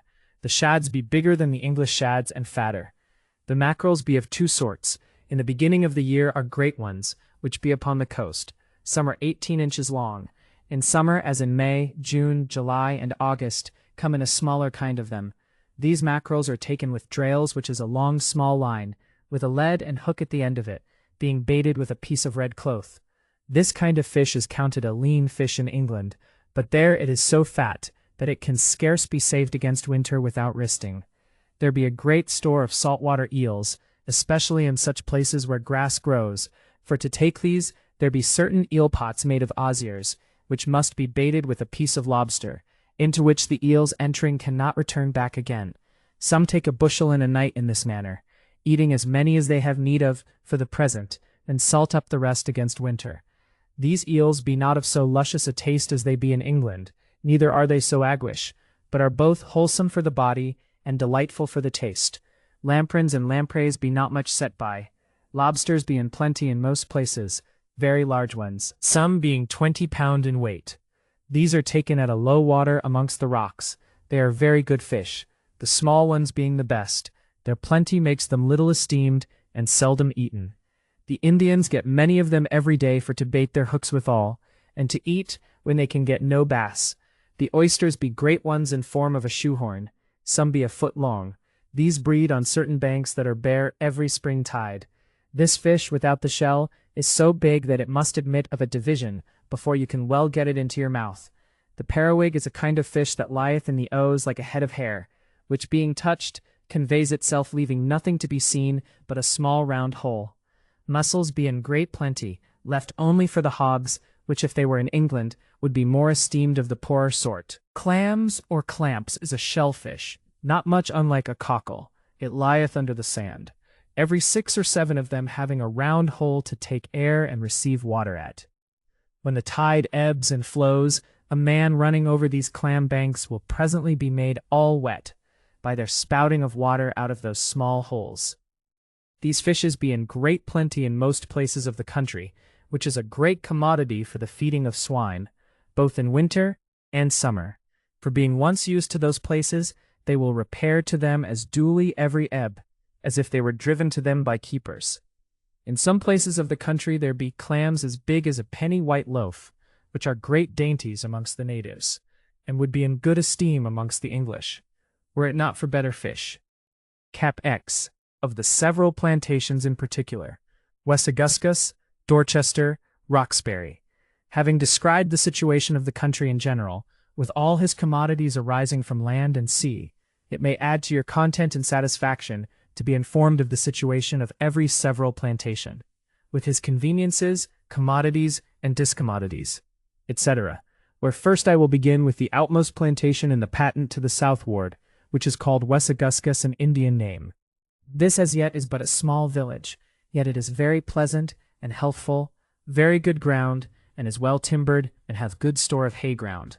It hath a very spacious harbor for shipping before the town, the salt water being navigable for boats and pinnaces 2 leagues. Here the inhabitants have good store of fish of all sorts, and swine, having acorns and clams at the time of year. Here is likewise an alewife river. 3 miles to the north of this is Mount Wollaston, a very fertile soil, and a place very convenient for farmers' houses, there being great store of plain ground without trees. This place is called Massachusetts Fields, where the greatest Sagamore in the country lived, before the plague, who caused it to be cleared for himself. The greatest inconvenience is that there is not very many springs, as in other places of the country, yet water may be had for digging. A second inconvenience is that boats cannot come in at a low water, nor ships ride near the shore. 6 miles further to the north lieth Dorchester, which is the greatest town in New England, well wooded and watered, very good arable grounds and hay ground, fair cornfields, and pleasant gardens, with kitchen gardens. In this plantation is a great many cattle, as kine, goats, and swine. This plantation hath a reasonable harbor for ships. Here is no alewife river, which is a great inconvenience. The inhabitants of this town were the first that set upon the trade of fishing in the bay, who received so much fruit of their labors, that they encouraged others to the same undertakings. A mile from this town lieth Roxbury, which is a fair and handsome country town, the inhabitants of it being all very rich. This town lieth upon the main, so that it is well wooded and watered, having a clear and fresh brook running through the town, up which, although there come no alewives, yet there is great store of smelts, and therefore it is called Smelt Brook. 1/4 of a mile to the north side of the town is another river called Stony River, upon which is built a water miln. Here is good ground for corn, and meadow for cattle. Up westward from the town it is something rocky, whence it hath the name of Roxbury. The inhabitants have fair houses, store of cattle, impaled cornfields, and fruitful gardens. Here is no harbor for ships, because the town is seated in the bottom of a shallow bay, which is made by the neck of land on which Boston is built, so that they can transport all their goods from the ships in boats from Boston, which is the nearest harbor. Boston is 2 miles northeast from Roxbury. His situation is very pleasant, being a peninsula hemmed in on the south side with the Bay of Roxbury, on the north side with the Charles River, the marshes on the back side being not half 1/4 of a mile over, so that a little fencing will secure their cattle from the wolves. Their greatest wants be wood and meadow ground, which never were in that place, being constrained to fetch their building timber and firewood from the islands in boats, and their hay and loiters. It being a neck and bare of wood, they are not troubled with 3 great annoyances, of wolves, rattlesnakes, and mosquitoes. These that live here upon their cattle must be constrained to take farms in the country, or else they cannot subsist, the place being too small to contain many, and fittest for such as can trade into England, for such commodities as the country wants, being the chief place for shipping and merchandise. This neck of land is not above 4 miles in compass, in form almost square, having on the south side at one corner a great broad hill, whereon is planted a fort, which can command any ship as she sails into any harbor within the still bay. On the north side is another hill, equal in bigness, whereon stands a windmill. To the northwest is a high mountain with 3 little rising hills on the top of it, wherefore it is called the Traymount. From the top of this mountain a man may overlook all the islands which lie before the bay, and descry such ships as are upon the sea-coast. This town, although it be neither the greatest nor the richest, yet it is the most noted and frequented, being the center of the plantations, where the monthly courts are kept. Here likewise dwells the governor. This place hath very good land, affording rich cornfields and fruitful gardens, having likewise sweet and pleasant springs. The inhabitants of this place for their enlargement have taken to themselves farmhouses, in a place called Muddy River, 2 miles from their town, where is good ground, large timber, and store of marshland and meadow. In this place they keep their swine and other cattle in the summer, whilst the corn is on the ground at Boston, and bring them to the town in winter. Charlestown, Medford, Newtown. On the north side of Charles River is Charlestown, which is another neck of land, on whose north side runs Mystic River. This town for all things may be well paralleled with her neighbor Boston, being in the same fashion with her bare neck, and constrained to borrow conveniences from the main, and to provide for themselves farms in the country for their better subsistence. At this town there is kept a ferry boat to convey passengers over Charles River, which between the two towns is 1/4 of a mile over, being a very deep channel. Here may ride 40 ships at a time. Up higher it is a broad bay, being above 2 miles between the shores, into which runs Stony River and Muddy River. Towards the southwest, in the middle of this bay, is a great oyster bank. Towards the northwest of this bay is a Brake Creek, upon whose shore is situated the village of Medford, a very fertile and pleasant place, and fit for more inhabitants than are yet in it. This town is 1.5 miles from Charlestown, and at the bottom of this bay the river begins to be narrower, being but 1/4 of a mile broad. By the side of this river is built Newtown, which is 3 miles by land from Charlestown, and 1.5 leagues by water. This place was first intended for a city, but upon more serious considerations it was not thought so fit, being too far from the sea, being the greatest inconvenience it hath. This is one of the neatest and best compacted towns in New England, having many fair structures, with many handsome contrived streets. The inhabitants, most of them, are very rich, and well stored with cattle of all sorts, having many 100 acres of ground, paled in with one general fence, which is about 1.5 miles long, which secures all their weaker cattle from the wild beasts. On the other side of the river lieth all their meadow and marsh ground for hay. Watertown. 1/2 mile westward of this plantation is Watertown, a place nothing inferior for land, wood, meadow, and water to Newtown. Within 1/2 mile of this town is a great pond, which is divided between those two towns, which divides their bounds northward.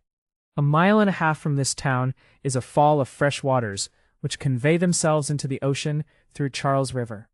A little below this fall of waters, the inhabitants of Watertown have built a weir to catch fish, wherein they take great store of shads and alewives. In 2 tides they have gotten 100,000 of those fishes. This is no small benefit to the plantation. Ships of small burden may come up to these 2 towns, but the oyster banks do bar out the bigger ships. Mystique. The next town is Mystique, which is 3 miles from Charlestown by land and 1.5 leagues by water. It is seated by the water side very pleasantly. There be not many houses as yet.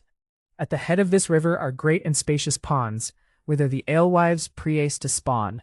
This being a noted place for that kind of fish, the English resort thither to take them. On the west side of this river, the governor hath a farm, where he keeps most of his cattle. On the east side is Maester Craddock's plantation, where he hath impaled a park, where he keeps his cattle, till he can store it with deer. Here likewise he is at charges of building ships. The last year one was upon the stocks of 100 ton. That being finished, they are to build one twice her burden. Ships without either ballast or loading may float down this river. Otherwise the oyster bank would hinder them, which crosseth the channel. Winnisimmett. Islands there, the last town in the still bay, is Winnisimmett, a very sweet place for situation, and stands very commodiously, being fit to entertain more planters than are yet seated. It is within 1 mile of Charlestown, the river only parting them. The chief islands which keep out the wind and the sea from disturbing the harbors are first Deer Island, which lies within a flight shot of Pullen Point. This island is so called because of the deer which often swim thither from the main, when they are chased by the wolves. Some have killed 16 deer in a day upon this island. The opposite shore is called Pullen Point, because that is the usual channel. Boats used to pass throwing into the bay, and the tide being very strong, they are constrained to go ashore, and hail their boats by the seizing, or roads, whereupon it was called Pullen Point. The next island of note is Long Island, so called from his longitude. Divers other islands be within these. Nodel's Isle, Round Isle, the Governor's Garden, where is planted an orchard and a vineyard with many other conveniences, and Slate Island, Glass Island, Bird Island, etc. These isles abound with woods, and water, and meadow ground, and whatsoever the spacious fertile main affords. The inhabitants used to put their cattle in these for safety, viz. their rams, goats, and swine, when their corn is on the ground. Those towns that lie without the bay are a great deal nearer the main, and reap a greater benefit from the sea in regard of the plenty both of fish and fowl, which they receive from thence, so that they live more comfortably, and at less charges, than those that are more remote from the sea in the inland plantations. Saugus. Nahant. The next plantation is Saugus, 6 miles northeast from Winnisimmett. This town is pleasant for situation, seated at the bottom of a bay, which is made on the one side with the surrounding shore, and on the other side with a long sandy beach. This sandy beach is 2 miles long at the end, whereon is a neck of land called Nahant. It is 6 miles in circumference, well wooded with oaks, pines, and cedars. It is beside well watered, having beside the fresh springs a great pond in the middle, before which is a spacious marsh. In this neck is store of good ground fit for the plough, but for the present it is only used for to put young cattle in, and wether goats and swine, to secure them from the wooloos. A few posts and rails, from the low water marks to the shore, keeps out the wolves, and keeps in the cattle. One Black William, an Indian duke, out of his generosity gave this place in general, to this plantation of Saugus, so that no other can appropriate it to himself.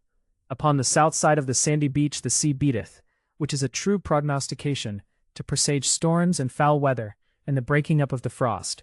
For when a storm hath been, or is likely to be, it will roar like thunder, being heard 6 miles, and after storms casts up great store of great clams, which the Indians taking out of their shells carry home in baskets.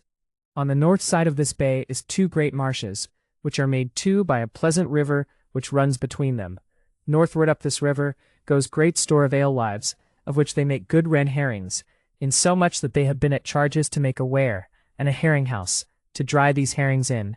The last year were dried some 4 or 5 last, for an experiment, which proved very good. This is like to prove a great enrichment to the land, being a staple commodity in other countries. For there be such innumerable companies in every river, that I have seen 10,000 taken in 2 hours by 2 men, without any ware at all, saving a few stones to stop their passage up the river, which the Indians and English catch with hook and line, some 50 or 60 at a tide. At the mouth of this river runs up a great creek into that great marsh, which is called Rumney Marsh, which is 4 miles long and 2 miles broad, half of it being marsh ground and half upland grass, without tree or bush. This marsh is crossed with divers creeks, wherein lie great store of geese and ducks. There be convenient ponds for the planting of duck coys. Here is likewise, belonging to this place, divers fresh meadows, which afford good grass, and 4 spacious ponds like little lakes, wherein is store of fresh fish. Within a mile of the town, out of which runs a curious fresh brook that is seldom frozen by reason of the warmness of the water. Upon this stream is built a water milne, and up this river come smelts and frostfish much bigger than a gudgeon. For wood there is no want, there being store of good oaks, walnut, cedar, aspen, elm. The ground is very good, in many places without trees, fit for the plough. In this plantation is more English tillage than in all New England and Virginia besides, which proved as well as could be expected, the corn being very good, especially the barley, rye, and oats. Salem, Agawam, Merrimack River. The land affordeth the inhabitants as many rarities as any place else, and the sea more.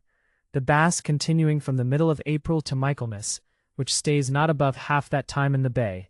Besides here is a great deal of rock cod and mackerel, insomuch that shoals of bass have driven up shoals of mackerel from one end of the sandy beach to the other, which the inhabitants have gathered up in wheelbarrows. The bay that lieth before the town at a low spring tide will be all flats for 2 miles together, upon which is great store of mussel bankers and clam bankers, and lobsters amongst the rockes and grassy holes. These flats make it unnavigable for ships, yet at high water great boats, loiters, and pinnaces of 20 and 30 ton may sail up to the plantation, but they need have a skillful pilot, because of many dangerous rocks and foaming breakers that lie at the mouth of that bay. The very aspect of the place is fortification enough to keep off an unknown enemy, yet may it be fortified at a little charge, being but few landing places thereabout, and those obscure. 4 miles northeast from Saugus lieth Salem, which stands on the middle of a neck of land very pleasantly, having a south river on the one side and a north river on the other side.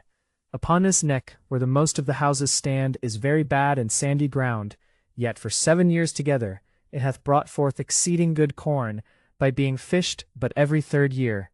In some places is very good ground, and very good timber, and divers springs hard by the seaside. Here likewise is store of fish, as basses, eels, lobsters, clams, etc. Although their land be none of the best, yet beyond those rivers is a very good soil, where they have taken farms, and get their hay, and plant their corn. There they cross these rivers with small canoes, which are made of whole pine trees, being about 2.5 foot over, and 20 foot long. In these likewise they go a-fowling, sometimes 2 leagues to sea. There be more canoes in this town than in all the whole patent, every household having a water-house or 2. This town wants an alewife river, which is a great inconvenience.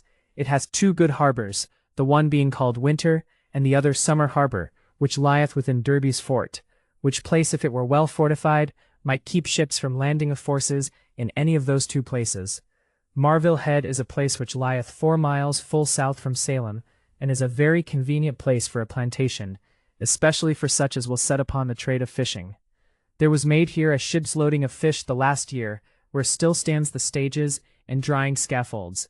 Here be good harbor for boats, and safe riding for ships. Agawam is 9 miles to the north from Salem, which is one of the most spacious places for a plantation, being near the sea.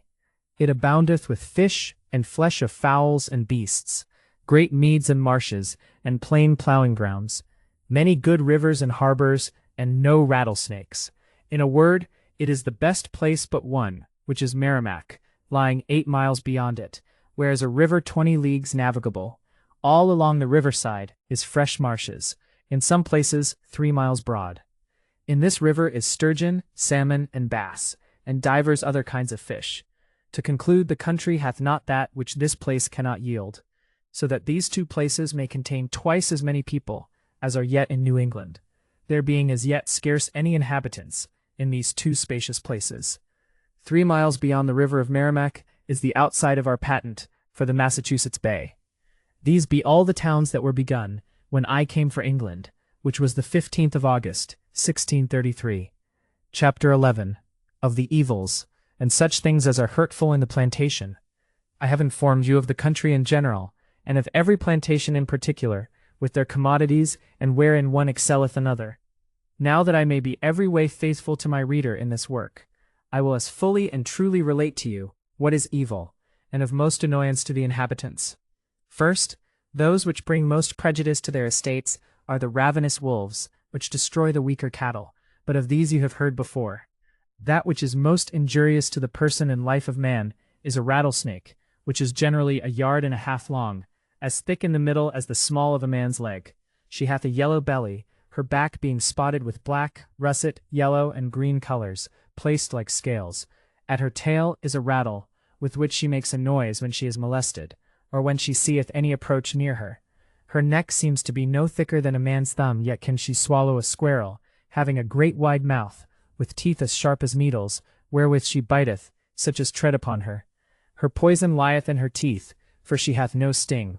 When any man is bitten by any of these creatures, the poison spreads so suddenly through the veins, and so runs to the heart, that in 1 hour it causeth death, unless he hath the antidote to expel the poison, which is a root called snakeweed, which must be champed, the spittle swallowed, and the root applied to the sore. This is present cure against that which would be present death without it. This weed is rank poison, if it be taken by any man that is not bitten. Whosoever is bitten by these snakes, his flesh becomes as spotted as a leper, until he be perfectly cured. It is reported that if the party live that is bitten, the snake will die, and if the party die, the snake will live. This is a most poisonous and dangerous creature, yet nothing so bad as the report goes of him in England. For whereas he is said to kill a man with his breath, and that he can fly, there is no such matter, for he is naturally the most sleepy and unnimble creature that lives, never offering to leap or bite any man if he be not trodden on first. And it is their desire, in hot weather, to lie in paths, where the sun may shine on them, where they will sleep so soundly that I have known 4 men stride over one of them, and never awake her. 5 or 6 men have been bitten by them, which by using of snakeweed were all cured, never any yet losing his life by them. Cows have been bitten, but being cut in divers places, and this weed thrust into their flesh were cured. I never heard of any beast that was yet lost by any of them, saving one mare. A small switch will easily kill one of these snakes. In many places of the country there be none of them, as at Plymouth, Newtown, Igawami, Nahant, etc. In some places they will live on one side of the river, and swimming but over the water. As soon as they become into the woods, they turn up their yellow bellies and die. Up into the country westward from the plantations is a high hill, which is called Rattlesnake Hill, where there is great store of these poisonous creatures. There be divers other kind of snakes, one whereof is a great long black snake, 2 yards in length, which will glide through the woods very swiftly. These never do any hurt, neither doth any other kind of snakes molest either man or beast. These creatures in the winter time creep into cliffs of rocks and into holes underground, where they lie close till May or June. Here likewise be great store of frogs, which in the spring do chirp and whistle like a bird, and at the latter end of summer croak like our English frog is. Here be also toads, which will climb the tops of high trees where they will sit croaking, to the wonderment of such as are not acquainted with them. I never saw any worms or moles, but pismires and spiders be there. There are likewise troublesome flies. First, there is a wild bee or wasp, which commonly guards the grape, building her cobweb habitation amongst the leaves. Secondly, a great green fly, not much unlike our horseflies in England. They will nip so sore that they will fetch blood, either of man or beast, and be most troublesome where most cattle be, which brings them from out of the woods to the houses. This fly continues but for the month of June. The third is a gurnipper, which is a small black fly, no bigger than a flea. Her biting causeth an itching upon the hands or face, which provoketh scratching, which is troublesome to some. This fly is busy but in close mornings or evenings, and continues not above 3 weeks. The least wind or heat expels them. The fourth is a mosquito, which is not unlike to our gnats in England. In places where there is no thick woods or swamps, there is none or very few. In new plantations they be troublesome for the first year, but the wood decaying they vanish. These flies cannot endure wind, heat, or cold, so that these are only troublesome in close thick weather. And against rain, many that be bitten will fall a scratching, whereupon their faces and hands swell. Others are never troubled with them at all. Those likewise that swell with their biting the first year, never swell the second. For my own part, I have been troubled as much with them or some like them in the fen country of England, as ever I was there. Here be the flies that are called chantharides, so much esteemed of chirurgeons. Thus have you heard of the worst of the country. But some peradventure may say no, and reply that they have heard that the people have been often driven to great wants and extremities. To which I answer, it is true that some have lived for a certain time with a little bread, other without any. Yet all this argues nothing against the country in itself, but condemns the folly and improvidence of such as would venture into so rude and unmanaged a country, without so much provisions as should have comfortably maintained them in health and strength, till by their labors they had brought the land to yield his fruit. I have myself heard some say that they heard it was a rich land, a brave country. But when they came there, they could see nothing but a few canvas booths and old houses, supposing at the first to have found walled towns, fortifications, and cornfields, as if towns could have built themselves, or cornfields have grown of themselves, without the husbandry of man. These men, missing of their expectations, returned home and railed against the country. Others may object that of late time there hath been great want. I deny it not, but look to the original, and tell me from whence it came. The root of their want sprung up in England, for many hundreds hearing of the plenty of the country, were so much their own foes and country's hindrance as to come without provision, which made things both dear and scant. Wherefore let none blame the country so much as condemn the indiscreetness of such as will needs run themselves upon hardship. And I dare further assure any that will carry provision enough for a year and a half shall not need to fear want, if he either be industrious himself or have industrious agents to manage his estate and affairs. And whereas many do disparage the land, saying a man cannot live without labor, in that they more disparage and discredit themselves, in giving the world occasion to take notice of their drowish disposition, that would live of the sweat of another man's brows. Surely they were much deceived, or else ill-informed, that ventured thither in hope to live in plenty and idleness, both at a time. And it is as much pity as he that can work and will not should eat, as it is pity that he that would work and cannot should fast. I condemn not such therefore as are now there, and are not able to work. But I advise for the future those men that are of weak constitutions to keep at home, if their estates cannot maintain servants. For all New England must be workers in some kind. And whereas it hath been formerly reported that boys of 10 or 12 years of age might do much more than get their living, that cannot be. For he must have more than a boy's head, and no less than a man's strength, that intends to live comfortably. And he that hath understanding and industry, with a stock of £100, shall live better there than he shall do here of £20 per annum. But many I know will say, if it be thus, how comes it to pass then that they are so poor? To which I answer, that they are poor but in comparison. Compare them with the rich merchants or great landed men in England, and then I know they will seem poor. There is no probability they should be exceeding rich, because none of such great estate went over yet. Besides, a man of estate must first scatter before he gather.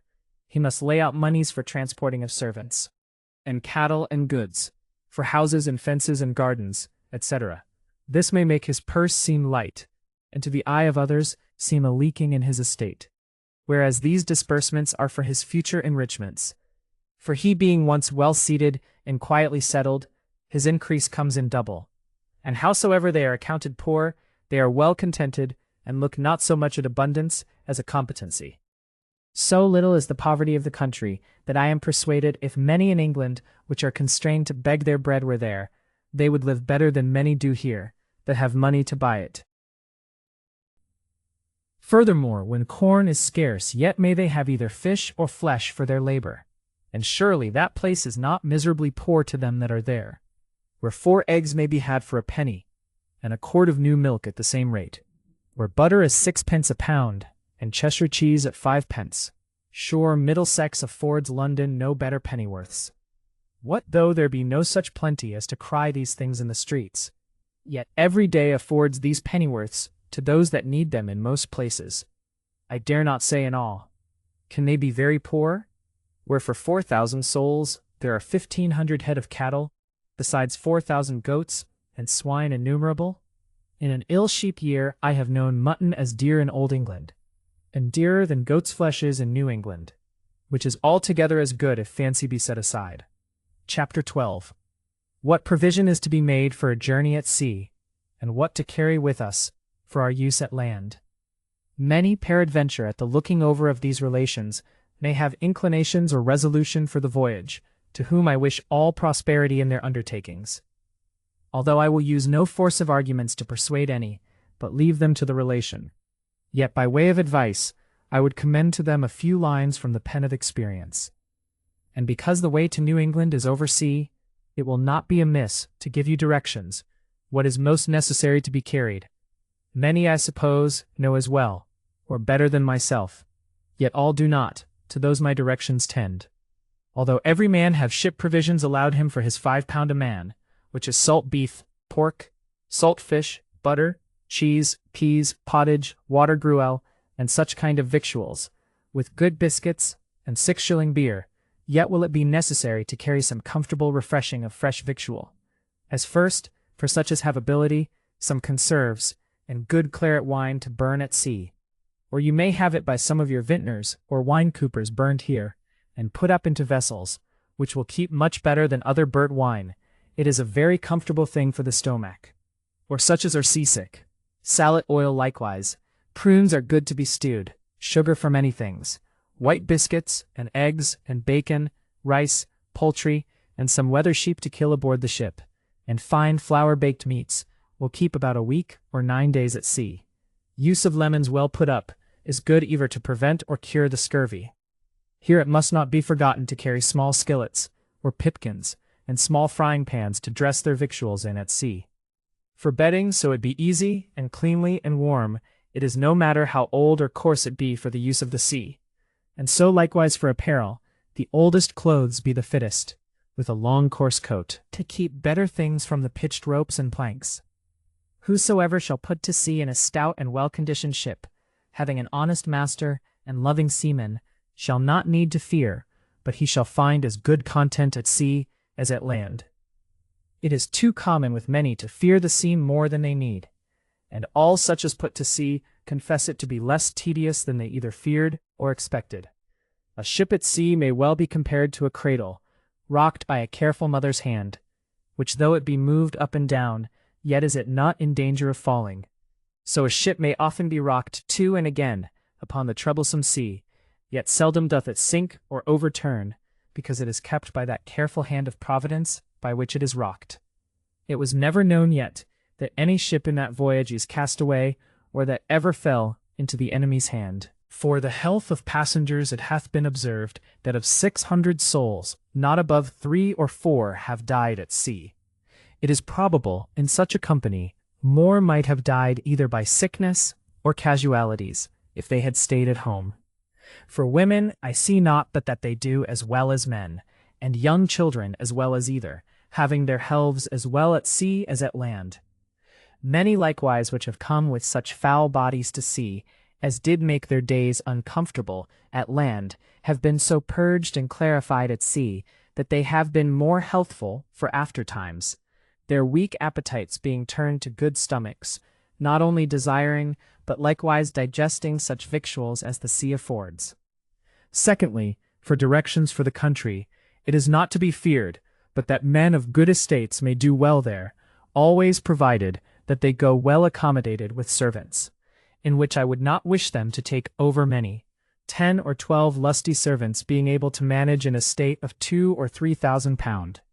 It is not the multiplicity of many bad servants, which presently eats a man out of house and harbour, as lamentable experience hath made manifest, but the industry of the faithful and diligent labourer, that enricheth the careful master, so that he that hath many dronish servants shall soon be poor, and he that hath an industrious family shall as soon be rich.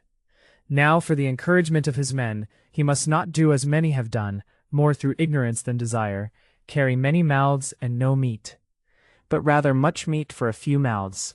Want of due maintenance produceth nothing but a grumbling spirit with a sluggish idleness, when as those servants which be well provided for, go thorough their employments with speed and cheerfulness. For meal, it will be requisite to carry a hogshead and a half, for every one that is a labourer, to keep him till he may receive the fruit of his own labours, which will be a year and a half after his arrival, if he land in May or June. He must likewise carry malt, beef, butter, cheese, some peas, good wines, vinegar, strong waters, etc. Whosoever transports more of these than he himself useth, his overplus being sold, will yield as much profit as any other stopple commodity. Every man likewise must carry over good store of apparel, for if he come to buy it there, he shall find it dearer than in England. Woolen cloth is a very good commodity, and linen better, as Holland, Lockram, flaxen, hempen calico stuffs, linsey woolsies, and blue calico, green sayas for housewives' aprons, hats, boots, shoes, good Irish stockings, which if they be good, are much more serviceable than knit ones. All kind of grocery wares as sugar, prunes, raisins, currants, honey, nutmegs, cloves, etc., soap, candles, and lamps, etc., all manner of household stuff, is very good trade there, as pewter and brass, but great iron pots be preferred before brass, for the use of that country.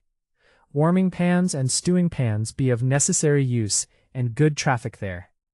All manner of iron wares, as all manner of nails for houses, and all manner of spikes for building of boats, ships, and fishing stages. All manner of tools for workmen, hoes for planters, broad and narrow for setting and weeding, with axes both broad and pitching axes. All manner of augers, piercing bits, whip-saws, two-handed saws, froes both for the riving of pails and laths, rings for beetles' heads, and iron wedges. Though all these be made in the country, there being divers blacksmiths, yet being a heavy commodity, and taking but a little stowage, it is cheaper to carry such commodities out of England. Glass ought not to be forgotten of any that desire to benefit themselves or the country. If it be well leaded and carefully packed up, I know no commodity better for portage or sale. Here likewise must not be forgotten all utensils for the sea, as barbels, splitting knives, leads, and cod hooks and lines, mackerel hooks and lines, shark hooks, seines or bass nets, large and strong, herring nets, etc. Such as would eat fowl must not forget their 6-foot guns, their good powder and shot of all sorts. A great round shot called bastable shot is the best, being made of a blacker lead than ordinary shot. Furthermore, good pool davies to make sails for boats, roads, and anchors for boats and pinnaces be good.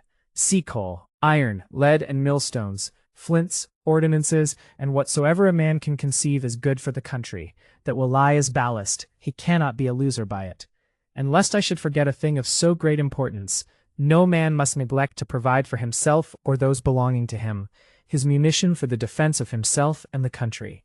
For there is no man there that bears a head, but that bears military arms. Even boys of 14 years of age are practiced with men in military discipline every 3 weeks. Whosoever shall carry over drums and English colors, patisons, halberds, picks, muskets, bandoleros, with swords, shall not need to fear good gain for them, such things being wanting in the country. Likewise whatsoever shall be needful for fortifications of holds and castles, whereby the common enemy may be kept out in future times, is much desired. They as yet have had no great cause to fear, but because security hath been the overthrow of many a new plantation, it is their care, according to their abilities, to secure themselves by fortifications, as well as they can. Thus having showed what commodities are most useful, it will not be amiss to show you what men be most fit for these plantations. First, men of good working and contriving heads, a well-experienced commonwealth's man for the good of the body politic in matters of advice and counsel, a well-skilled and industrious husbandman for tillage and improvements of grounds, an ingenious carpenter, a cunning oiner, a handy cooper, such a one as can make strong ware for the use of the country, and a good brickmaker, a tiler and a smith, a leather dresser, a gardener and a tailor. One that hath good skill in the trade of fishing is of special use, and so is a good fowler, if there be any that hath skill in any of these chains. If he can transport himself, he needs not fear but he may improve his time and endeavors to his own benefit and comfort. If any cannot transport himself, he may provide himself of an honest master, and so may do as well. There is as much freedom and liberty for servants as in England, and more too.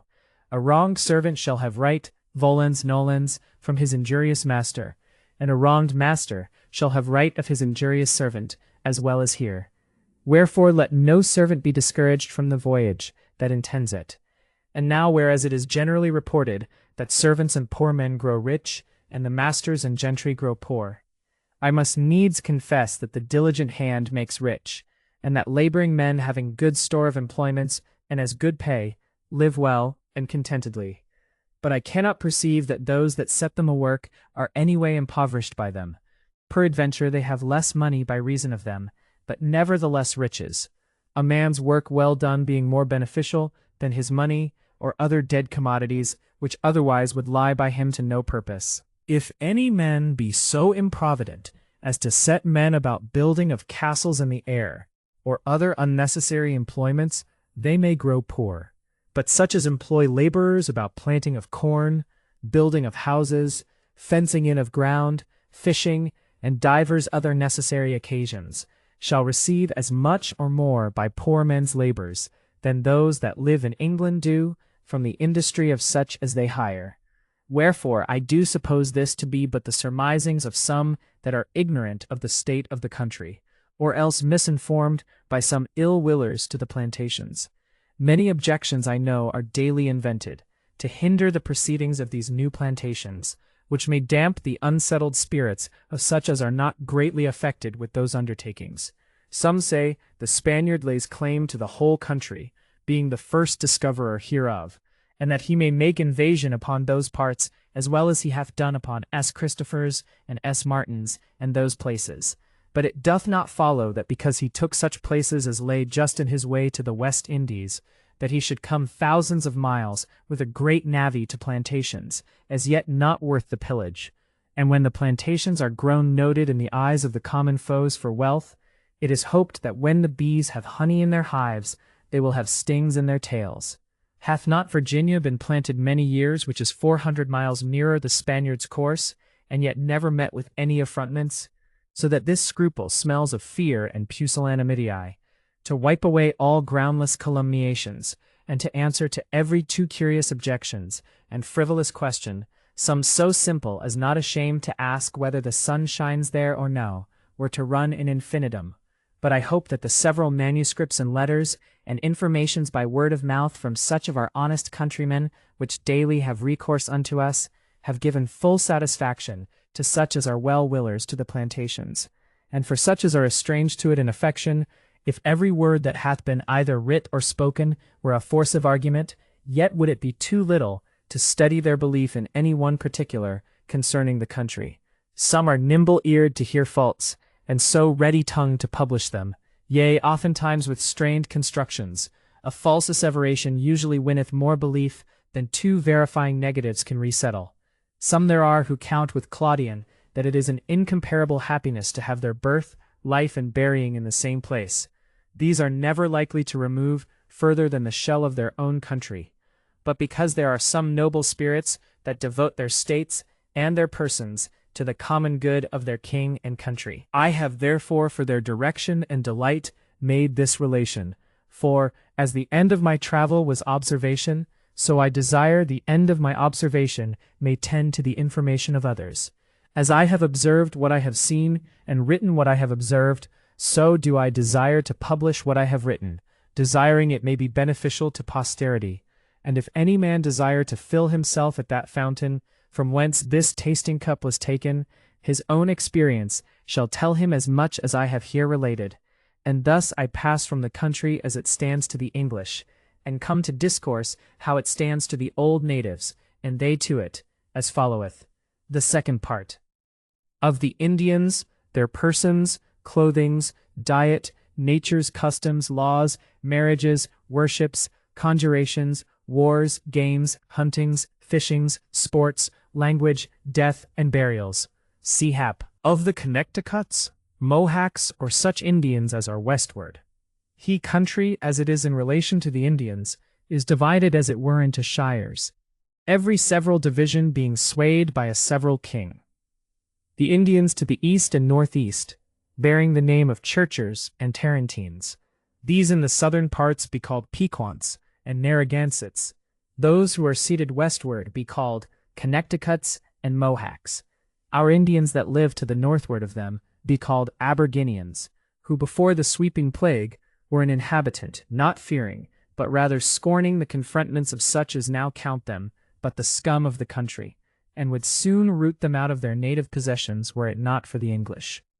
These are a cruel, bloody people, which were wont to come down upon their poor neighbors with more than brutish savageness, spoiling of their corn, burning their houses, slaying men, ravishing women, yea, very cannibals they were, sometimes eating on a man one part after another before his face, and while yet living, insomuch that the very name of a Mohawk would strike the heart of a poor Aboriginian dead, were there not hopes at hand of relief from English to succor them.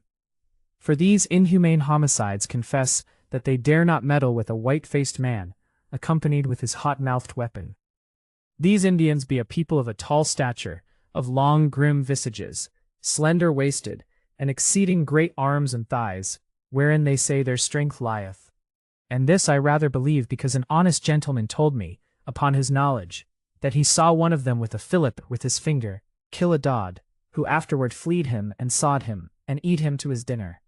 They are so hardy that they can eat such things as would make other Indians sick to look upon. Being destitute of fish and flesh, they suffice hunger and maintain nature with the use of vegetatives. But that which they most hunt after is the flesh of man. Their custom is if they get a stranger near their habitations, not to butcher him immediately, but keeping him in as good plight as they can, feeding him with the best victuals they have.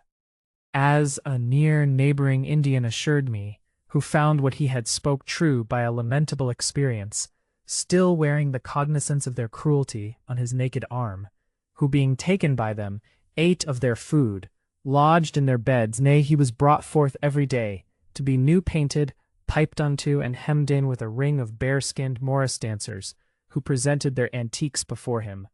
In a word, when they had sported enough about this walking maypole, a rough-hewn satyr cutteth a gobbet of flesh from his brawny arm, eating it in his view, searing it with a firebrand, lest the blood should be wasted before the morning, at the dawning whereof they told him they would make an end as they had begun.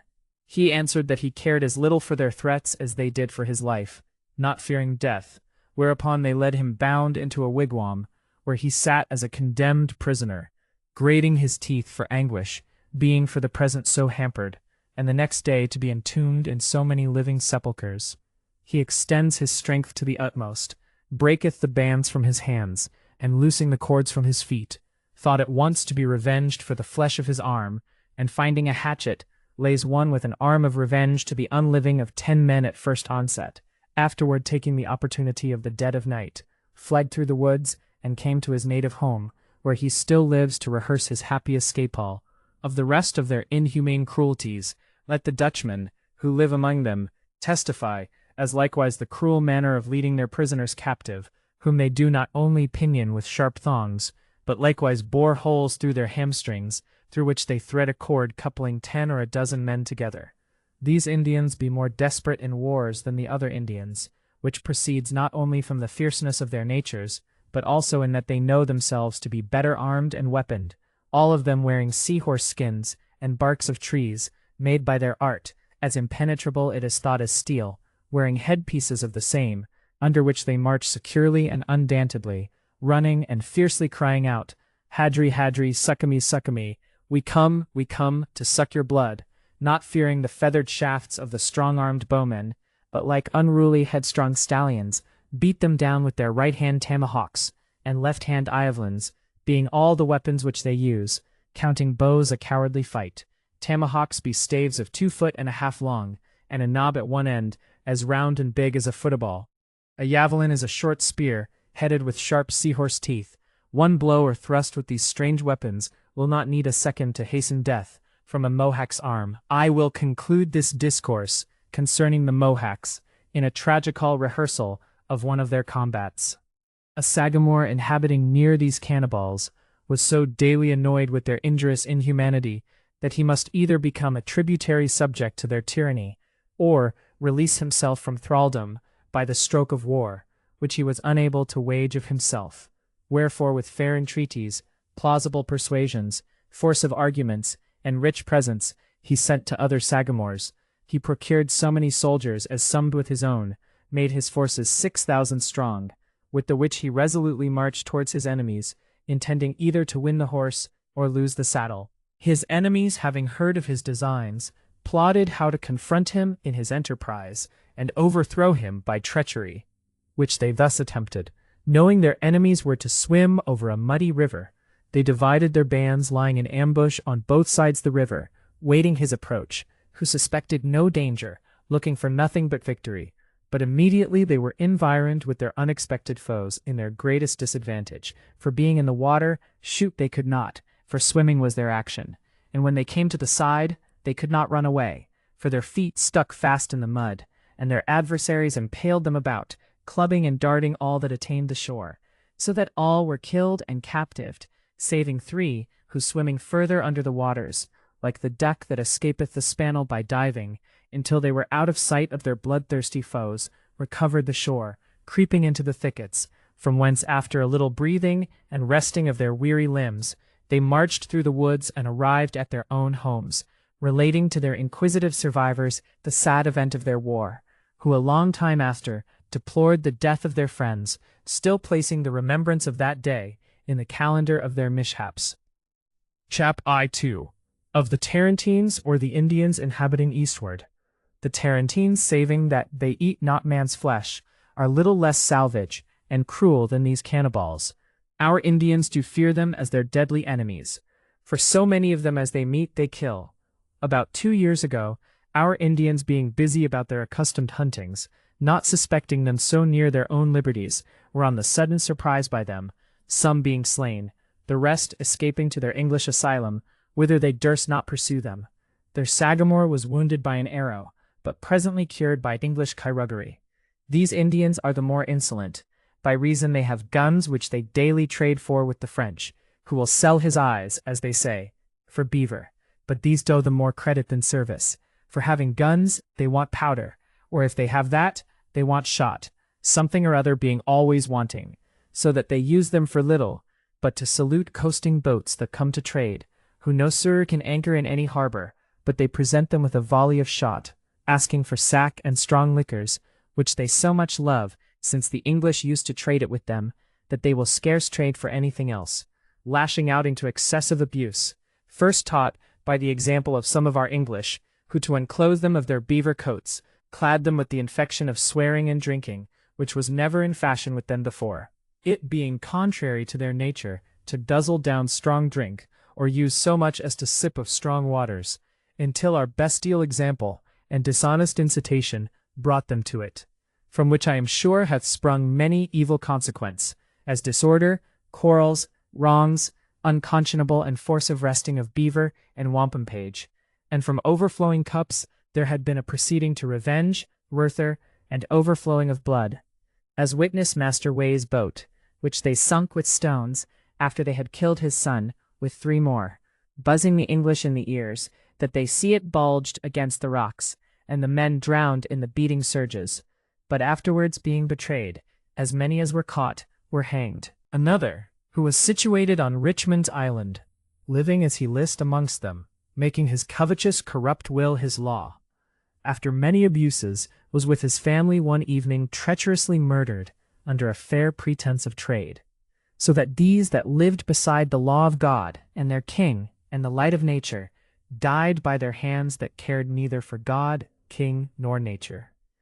Take these Indians in their own trim and natural disposition, and they be reported to be wise, lofty-spirited, constant in friendship to one another, true in their promise, and more industrious than many others. Chap 3, of the Pequots and Narragansetts, Indians inhabiting southward. The Pequots be a stately, warlike people, of whom I never heard any misdemeanor, but that they were highest and equal in their dealings, not treacherous either to their countrymen or English, requiters of courtesies, affable towards the English. Their next neighbors, the Narragansetts, be at this present the most numerous people in those parts, the most rich also, and the most industrious, being the storehouse of all such kind of wild merchandise as is amongst them. These men are the most curious minters of their wampum-page and mohakes, which they form out of the inmost reefs of periwinkle shells. The northerny, easterny, and westerny Indians fetch all their coin from these southerny mint-masters. From hence they have most of their curious pendants and bracelets. From hence they have their great stone pipes, which will hold 1/4 of an ounce of tobacco, which they make with steel drills and other instruments. Such is their ingenuity and dexterity, that they can imitate the English mold so accurately, that were it not for matter and color it were hard to distinguish them. They make them of green, and sometimes of black stone. They be much desired of our English tobacconists, for their rarity, strength, handsomeness, and coolness. Hence likewise our Indians had their pots, wherein they used to sieve their victuals, before they knew the use of brass.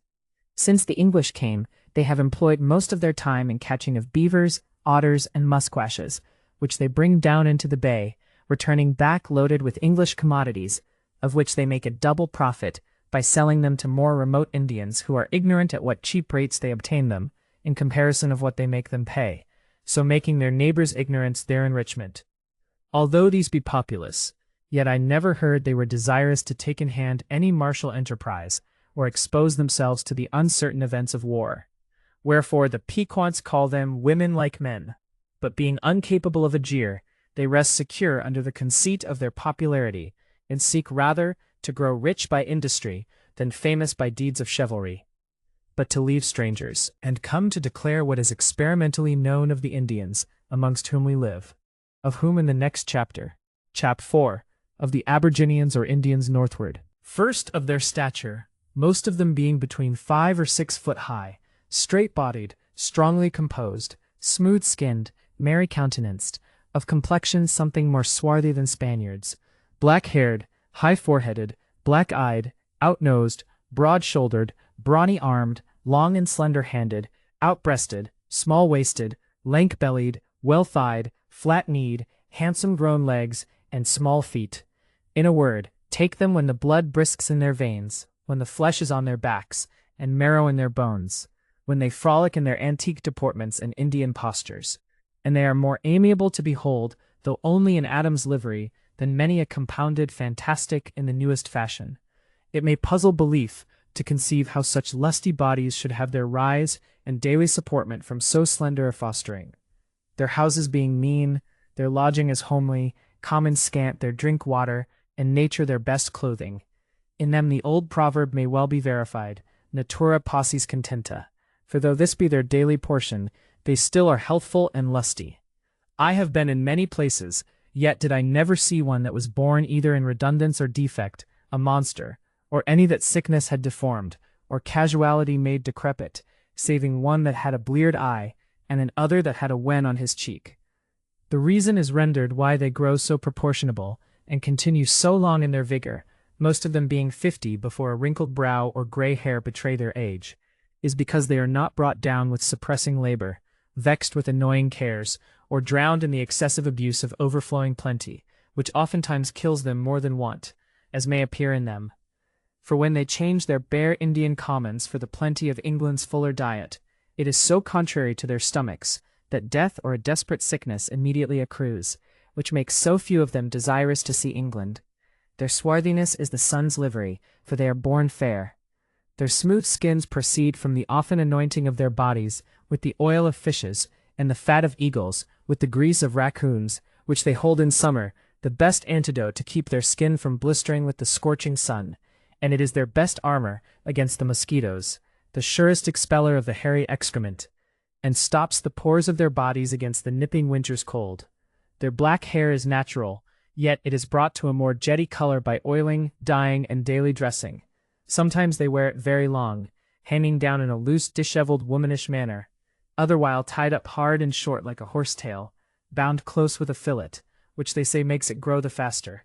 They are not a little fantastical or custom-sick in this particular, their boys being not permitted to wear their hair long till 16 years of age, and then they must come to it by degrees, some being cut with a long foretop, a long lock on the crown, one of each side of his head, the rest of his hair being cut even with the scalp. The young men and soldiers wear their hair long on the one side, the other side being cut short like a screw. Other cuts they have as their fancy befools them, which would torture the wits of a curious barber to imitate. But though they be thus wedded to the hair of their head, you cannot woo them to wear it on their chinnes, where it no sooner grows, but it is stubbed up by the roots, for they count it as an unuseful, cumbersome, and opprobrious excrement, insomuch as they call him an Englishman's bastard, that hath but the appearance of a beard, which some have growing in a staring fashion like the beard of a cat, which makes them the more out of love with them, choosing rather to have no beards than such as should make them ridiculous. Chapter V. Of their apparel, ornaments, paintings, and other artificial deckings. Now these naked bodies may seem too weak to withstand the assaulting heat of their parching summers and the piercing cold of the icy winters, or it may be surmised that these earthly fabrics should be wasted to nothing by the tempestuous dashings of wind-driven rains, having neither that which may warm within or shelter without. Yet these things they look not after, saving a pair of Indian breeches to cover that which modesty commands to be hid, which is but a piece of cloth 1.5 yards long, put between their groinings, tied with a snake-skin about their middles, one end hanging down with a flap before, the other like a tail behind. In the winter-time the more aged of them wear leather drawers, in form like Irish trousers, fastened under their girdle with buttons. They wear shoes likewise of their own making, cut out of a moose's hide. Many of them wear skins about them, in form of an Irish mantle, and of these some be bears' skins, moose's skins, and beaver skins sewed together, otter skins and raccoon skins, most of them in the winter having his deep-furred cat skin, like a long large muff, which he shifts to that arm which lieth most exposed to the wind. Thus clad, he bustles better through a world of cold in a frost-paved wilderness than the furred citizen in his warrer stove. If their fancy drive them to trade, they choose rather a good coarse blanket, thorough which they cannot see, interposing it between the sun and them, or a piece of broad cloth which they use for a double end, making it a coat by day and a covering by night. They love not to be imprisoned in our English fashion. They love their own dog fashion better, of shaking their ears, and being ready in a moment, than to spend time in dressing them, though they may as well spare it as any men I know, having little else to do. But the chief reasons they render, why they will not conform to our English apparel, are, because their women cannot wash them when they be soiled, and their means will not reach to buy new, when they have done with their old. And they confidently believe the English will not be so liberal as to furnish them upon gifture. Therefore they had rather go naked than be lousy, and bring their bodies out of their old tune, making them more tender by a new acquired habit, which poverty would constrain them to leave. Although they be thus poor, yet is there in them the sparks of natural pride, which appears in their longing desire after many kind of ornaments, wearing pendants in their ears, as forms of birds, beasts, and fishes, carved out of bone, shells, and stone, with long bracelets of their curious wrought wampum page and mohawks, which they put about their necks and loins. These they count a rare kind of decking, many of the better sort, bearing upon their cheeks certain portraitures of beasts, as bears, deers, mooses, wolves, etc., some of fowls, as of eagles, hawks, etc., which be not a superficial painting, but a certain incision, or else a raising of their skin by a small sharp instrument, under which they convey a certain kind of black unchangeable ink, which makes the desired form apparent and permanent. Others have certain round impressions down the outside of their arms and breasts, in form of mullets or spur rowels, which they imprint by searing irons, whether these be foils to illustrate their unparalleled beauty, as they deem it, or arms to blazon their antique gentility, I cannot easily determine. But a sagamore with a humbert in his ear for a pendant, a black hawk on his occiput for his plume, mohawks for his gold chain, good store of wampum page begirding his loins, his bow in his hand, his quiver at his back with 6 naked Indian spatterlashes at his heels for his guard, thinks himself little inferior to the great Cham. He will not stick to say he is all one with King Charles. He thinks he can blow down castles with his breath, and conquer kingdoms with his conceit. This Pompey can endure no equal, till one day's adverse lottery at their game, called Puime, metamorphise him into a codrus, robbing him of his conceited wealth, leaving him in mind and riches equal with his naked attendants, till a new taxation furnish him with a fresh supply. Chap 6. Of their diet, cookery, mealtimes, and hospitality at their kettles. Having done with their most needful clothings and ornamental deckings, may it please you to feast your eyes with their belly timbers, which I suppose would be but stibium to weak stomachs as they cook it, though never so good of itself. In winter time they have all manner of fowls of the water and of the land, and beasts of the land and water, pond fish, with cathers and other roots, Indian beans and clams. In the summer they have all manner of sea fish, with all sorts of berries. For the ordering of their victuals, they boil or roast them, having large kettles, which they traded for with the French long since, and do still buy of the English as their need requires, before they had substantial earthen pots of their own making. Their spits are no other than cloven sticks sharped at one end to thrust into the ground. Into these cloven sticks they thrust the flesh or fish they would have roasted, behemming a round fire with a dozen of spits at a time, turning them as they see occasion. Some of their scullery, having dressed these homely cates, presents it to his guests, dishing it up in a rude manner, placing it on the verdant carpet of the earth, which nature spreads them, without either trenchers, napkins, or knives, upon which their hunger-sauced stomachs, impatient of delays, falls aboard without scrupling at unwashed hands, without bread, salt, or beer, not ceasing till their full bellies leave nothing but empty platters. They seldom or never make bread of their Indian corn, but seethe it whole like beans, eating 3 or 4 corns with a mouthful of fish or flesh, sometimes eating meat first, and corns after, filling chinks with their broth. In summer, when their corn is spent, isquater squashes is their best bread, a fruit like a young pumpion. To say and to speak paradoxically, they be great eaters, and yet little meat men. When they visit our English, being invited to eat, they are very moderate, whether it be to shew their manners, or for shamefastness, I know not. But at home they will eat till their bellies stand south, ready to split with fullness, it being their fashion to eat all at sometimes, and sometimes nothing at all in 2 or 3 days, wise Providence being a stranger to their wilder ways. They be right infidels, neither caring for the morrow or providing for their own families. But as all are fellows at football, so they all meet friends at the kettle, saving their wives, that dance a spaniel-like attendance at their bacchas for their bony fragments. If their imperious occasions cause them to travel, the best of their victuals for their journey is no cake, as they call it, which is nothing but Indian corn pared in the hot ashes. The ashes being sifted from it, it is afterward beaten to powder, and put into a long leathern bag, trussed at their back like a knapsack, out of which they take thrice 3 spoonfuls a day, dividing it into 3 meals. If it be in winter, and snow be on the ground, they can eat when they please, stopping snow after their dusty victuals, which otherwise would feed them little better than a Tyburn halter. In summer, they must stay till they meet with a spring or brook, where they may have water to prevent the imminent danger of choking. With this strange viaticum they will travel 4 or 5 days together, with loads fitter for elephants than men. But though they can fare so hardly abroad, at home their chaps must walk night and day as long as they have it. They keep no set meals, their store being spent, they champ on the bit, till they meet with fresh supplies, either from their own endeavors or their wives' industry, who trudge to the clam banks when all other means fail.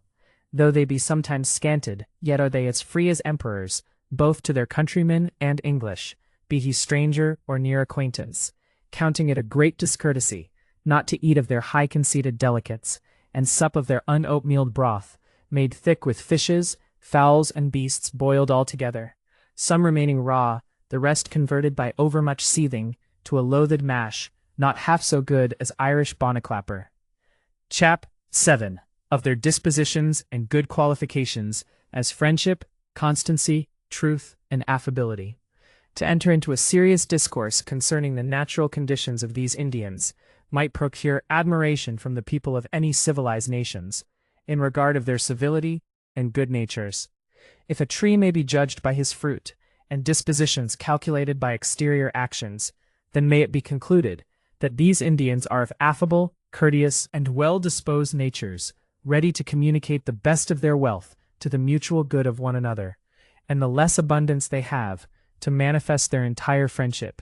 So much the more perspicuous is their love, in that they are as willing to part with their mite in poverty as treasure in plenty. As he that kills a deer sends for his friends and eats it merrily, so he that receives but a piece of bread from an English hand parts it equally between himself and his comrades, and eats it lovingly. In a word, a friend can command his friend, his house, and whatsoever is his, saving his wife, and have it freely. And as they are love-linked thus in common courtesy, so are they no way sooner disjointed than by ingratitude, accounting an ungrateful person a double robber of a man, not only of his courtesy, but of his thanks which he might receive of another, for the same proffered or received kindness. Such is their love to one another, that they cannot endure to see their countrymen wronged, but will stand stiffly in their defense, plead strongly in their behalf, and justify one another's integrities in any warrantable action.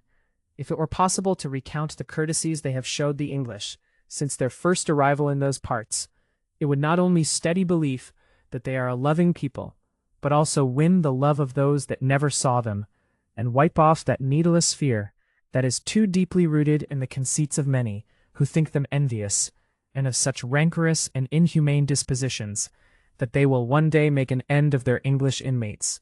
The worst indeed may be surmised, but the English hitherto have had little cause to suspect them, but rather to be convinced of their trustiness, seeing they have as yet been the disclosers of all such treacheries as have been practiced by other Indians.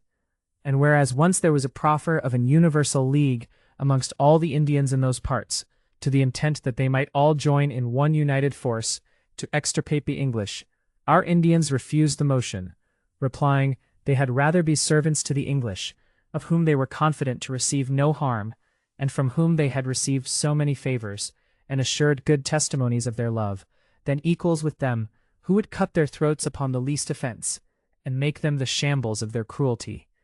Furthermore, if any roving ships be upon the coasts, and chance to harbor either eastward, northward, or southward in any unusual port, they will give us certain intelligence of her burthen and forces, describing their men either by language or features, which is a great privilege and no small advantage.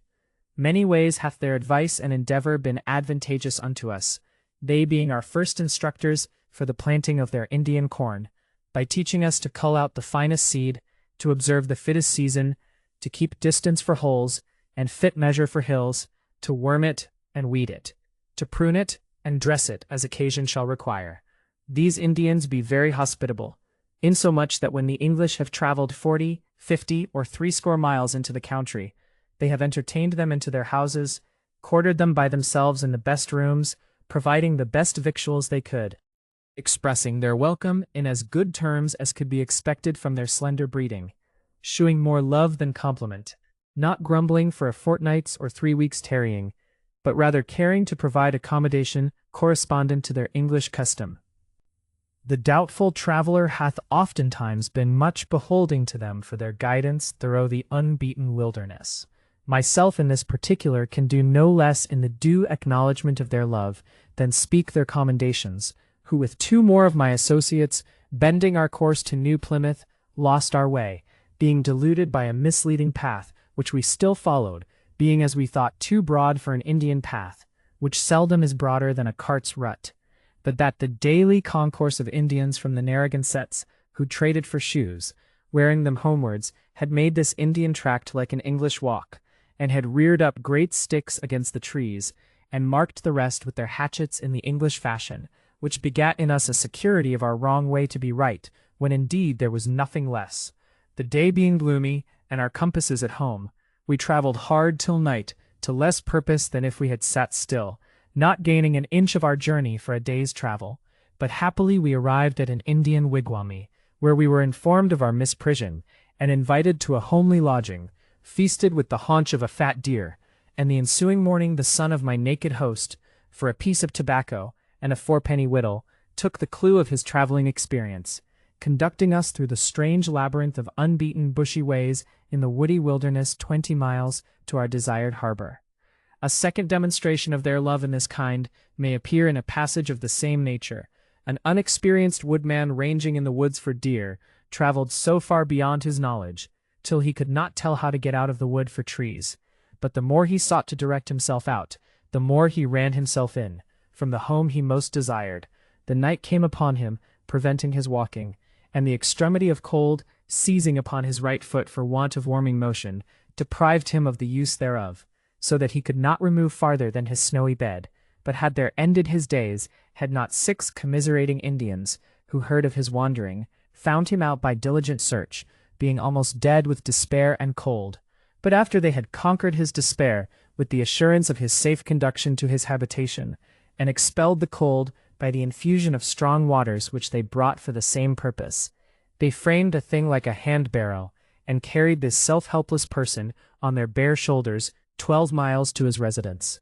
Many other wandering benighted coasters have been kindly entertained into their habitations, where they have rested and reposed themselves more securely than if they had been in some blind, obscure old England's inn, being the next day directed in their right way. Many lazy boys that have run away from their masters have been brought home by these ranging foresters, who are as well acquainted with the craggy mountains and the pleasant vales, the stately woods and swampy groves, the spacious ponds and swift-running rivers, and can distinguish them by their names as perfectly, and find them as presently, as the experienced citizen knows how to find out Cheapside Cross or London Stone.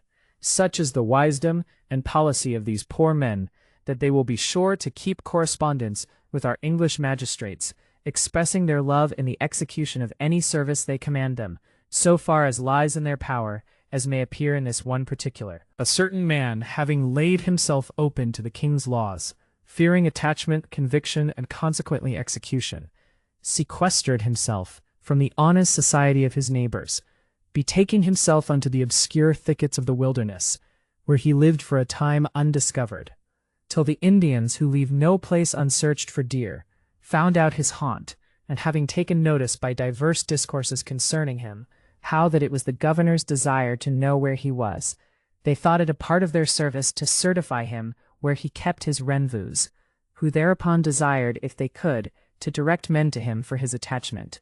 but he had shifted his dwelling, and could not be found for the present. Yet he was after seen by other Indians, but being double-pistoled and well-sworded, they feared to approach so near him as to grapple with him. Wherefore they let him alone till his own necessary business cast him upon them. For having occasion to cross a river, he came to the side thereof, where was an Indian canoe, in which the Indians were to cross the river themselves.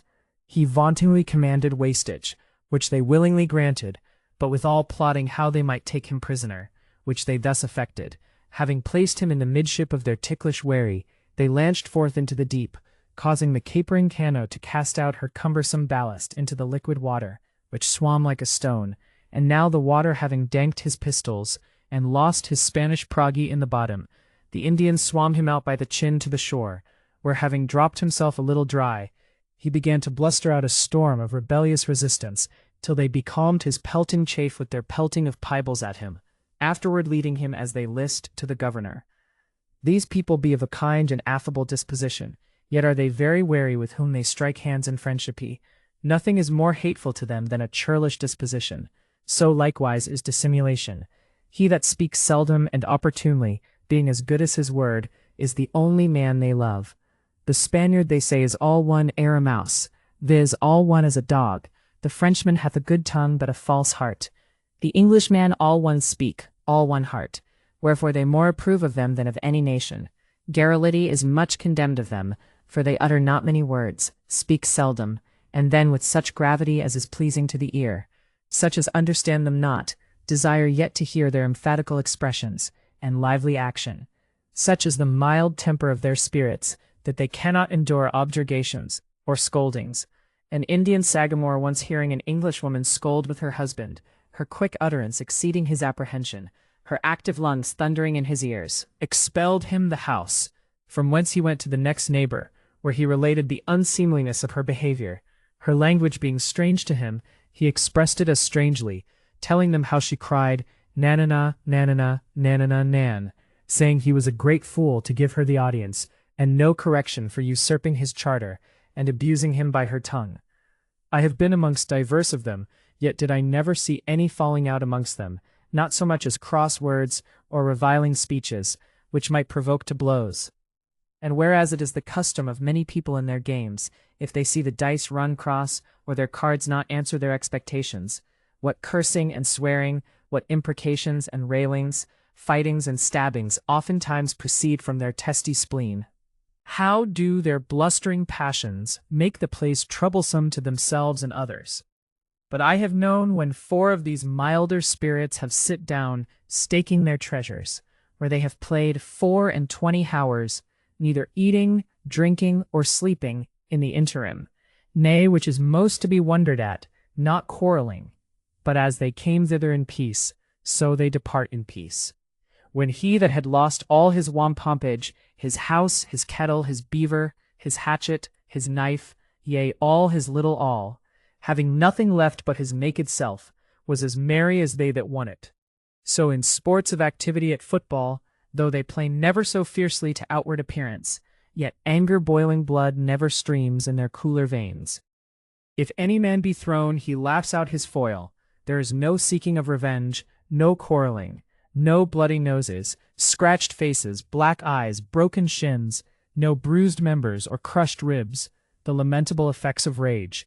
But the goal being won, the goods on the one side lost. Friends they were at the football, and friends they must meet at the kettle. I never heard yet of that Indian that was his neighbor's homicide or vexation by his male part, saucy or uncivil tongue. Laughter in them is not common, seldom exceeding a smile, never breaking out into such a loud laughter, as do many of our English. Of all things they love not to be laughed at upon any occasion. If a man be in trade with them, and the bargain be almost struck, if they perceive you laugh, they will scarce proceed, supposing you laugh because you have cheated them. The crocodile's tears may sooner deceive them than the hyena's smiles. Although they be not much addicted to laughter, yet are they not of a dumpish, sad nature, but rather naturally cheerful. As I never saw a giggling Democrite, so I never saw a tear-dropping Heraclite. No disaster being so prevalent as to open the floodgate of their eyes, saving the death of friends, for whom they lament most exceedingly. Chapter 8 of their hardiness. For their hardiness it may procure admiration, no ordinary pains making them so much as alter their countenance. Beat them, whip them, pinch them, punch them. If they resolve not to winch for it, they will not, whether it be their benumbed insensibleness of smart, or their hardy resolutions, I cannot tell. It might be a Perilus's bull, or the disjointing rack might force a roar from them, but a Turkish drubbing would not much molest them. And although they be naturally much afraid of death, yet the unexpected approach of a mortal wound by a bullet, arrow, or sword strikes no more terror, causes no more exclamation, no more complaint or winching, than if it had been a shot into the body of a tree. Such wounds as would be sudden death to an Englishman, some of them having been shot in at the mouth and out under the ear, some shot in the breast, some run thorough the flanks with darts, and other many desperate wounds, which either by their rare skill in the use of vegetatives or diabolical charms they cure in short time. Although their hardiness bear them out in such things wherein they are sure death will not ensue, yet can it not expel the fear of death.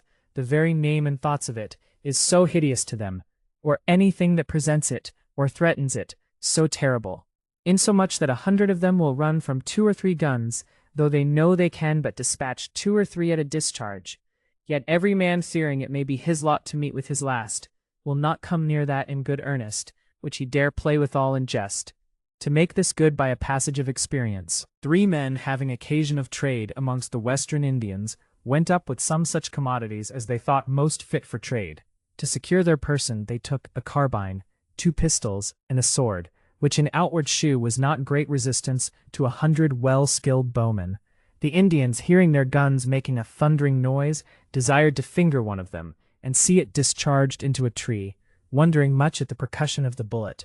But they abiding 2 or 3 days, the guns were forgotten, and they began to look at the odds, being 100 to 3, whereupon they were animated to work treason against the lives of these men, and to take away their goods from them by force. But one of the English, understanding their language, smelt out their treachery, and being more fully informed of their intent by the Indian women, who had more pity, he steps to their king, and hailing him by the long hair from the rest of his council, commanded him either to go before him and guide him home, or else he would there kill him.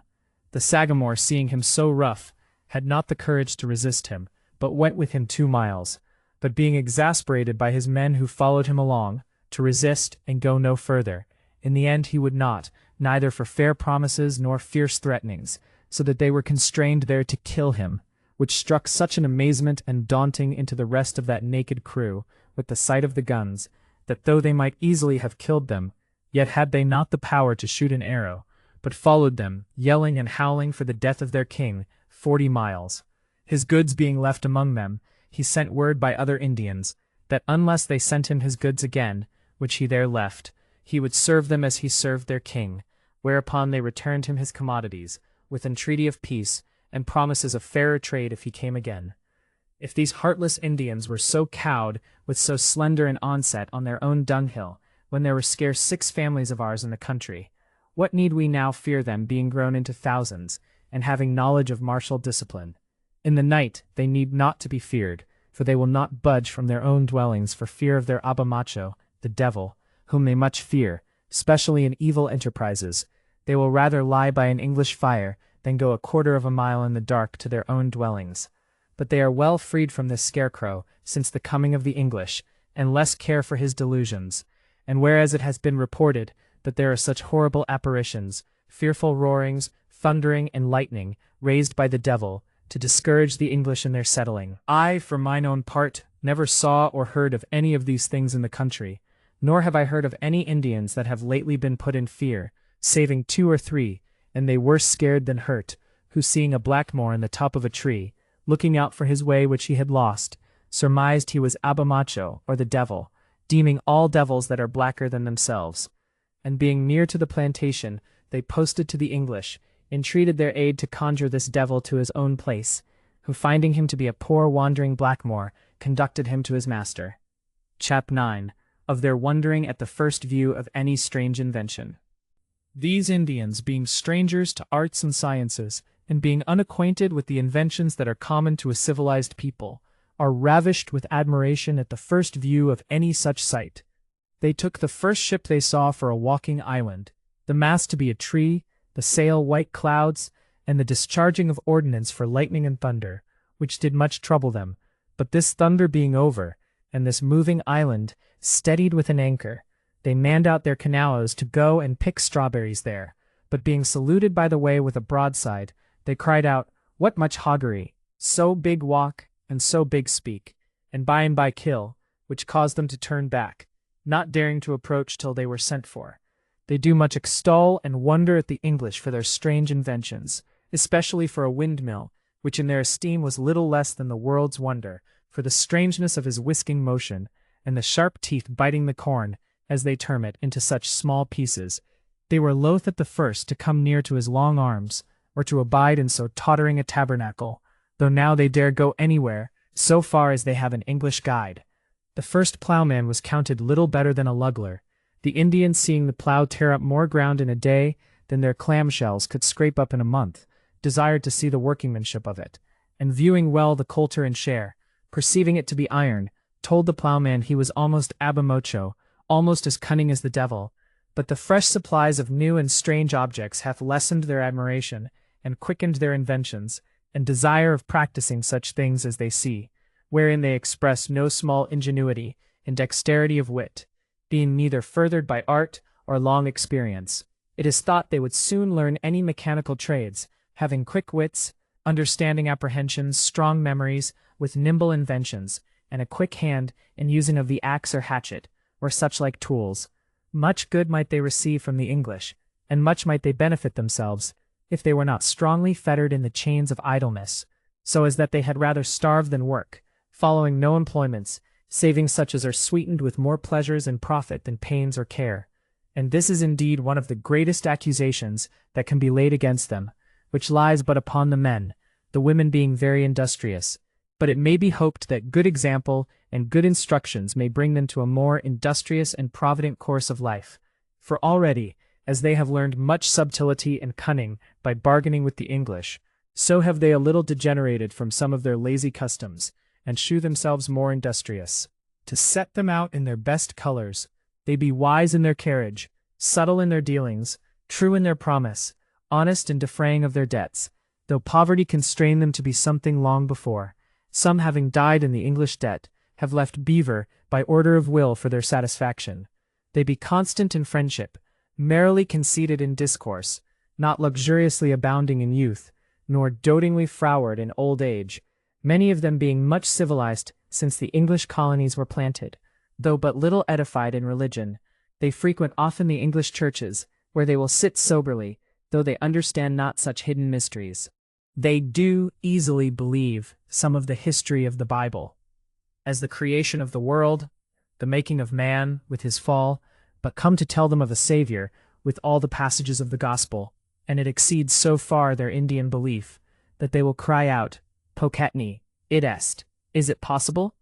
Yet such is their conviction of the right way, that when some English have come to their houses, victuals being offered them, forgetting to crave God's blessing upon the creatures received, they have been reproved by these, which formerly never knew what calling upon God meant. Thus far for their natural disposition and qualities. Chap X, of their king's government and subjects' obedience. Now for the matter of government amongst them, it is the custom for their kings to inherit, the son always taking the kingdom after his father's death. If there be no son, then the queen rules, if no queen, the next to the blood royal, who comes in otherwise is but counted an usurping intruder, and if his fair carriage bear him not out the better, they will soon unsceptre him. The kings have no laws to command by, nor have they any annual revenues, yet commonly are they so either feared or beloved, that half their subjects' estate is at their service, and their persons at his command. By which command he is better known than by anything else, for though he hath no kingly robes to make him glorious in the view of his subjects, nor daily guards to secure his person, or court-like attendants, nor sumptuous palaces, yet do they yield all submissive subjection to him, accounting him their sovereign, going at his command, and coming at his beck, not so much as expostulating the cause, though it be in matters thwarting their wills, he being accounted a disloyal subject that will not effect what his prince commands. Whosoever is known to plot treason or to lay violent hands on his lawful king is presently executed. Once a year he takes his progress, accompanied with a dozen of his best subjects to view his country, to recreate himself and establish good order. When he enters into any of their houses, without any more compliment, he is desired to sit down on the ground, for they use neither stools nor cushions, and after a little respite, all that be present come in and sit down by him, one of his seniors pronouncing an oration gratulatory to his majesty for his love, and the many good things they enjoy under his peaceful government. A king of large dominions hath his viceroys, or inferior kings under him, to agitate his state affairs and keep his subjects in good decorum. Other officers there be, but how to distinguish them by name is something difficult. For their laws, as their evil courses come short of many other nations, so they have not so many laws, though they be not without some, which they inflict upon notorious malefactors, as traitors to their prince, inhumane murderers, and some say for adultery. But I cannot warrant it for a truth. For theft, as they have nothing to steal worth the life of a man, therefore they have no law to execute for trivials, a subject being precious in the eye of his prince, where men are so scarce. A malefactor having deserved death, being apprehended, is brought before the king, and some other of the wisest men where they inquire out the original of a thing. After proceeding by aggravation of circumstances, he is found guilty, and being cast by the jury of their strict inquisition, he is condemned and executed on this manner. The executioner comes in, who blindfolds the party, sets him in the public view, and brains him with a tomahawk or club, which done, his friends bury him. Other means to restrain abuses they have none, saving admonition or reproof. No whippings, no prisons, stocks, bilboes, or the like. Chapter 11, of their marriages. Now to speak something of their marriages. The kings or great powwows, alias conjurers, may have 2 or 3 wives, but seldom use it. Men of ordinary rank having but one, which disproves the report, that they had 8 or 10 wives apiece. When a man hath a desire to marry, he first gets the goodwill of the maid or widow, after the consent of her friends for her part, and for himself, if he be at his own disposing. If the king will, the match is made, her dowry of wampumpiage paid. The king joins their hands with their hearts, never to part till death, unless she prove a whore, for which they may and some have put away their wives, as may appear by a story. There was one Abimelech married a wife, whom a long time he entirely loved above her deservings, for that she often in his absence entertained strangers, of which he was oftentimes informed by his neighbors, but he, harboring no spark of jealousy, believed not their false informations, as he deemed them, being in a manner angry they should slander his wife, of whose constancy he was so strongly conceited. A long time did her whorish glozing and siren-like tongue, with her subtle carriage, establish her in her husband's favor, till fresh complaints caused him to cast about, how to find out the truth, and to prove his friends liars, and his wife honest, or her a whore, and his friends true.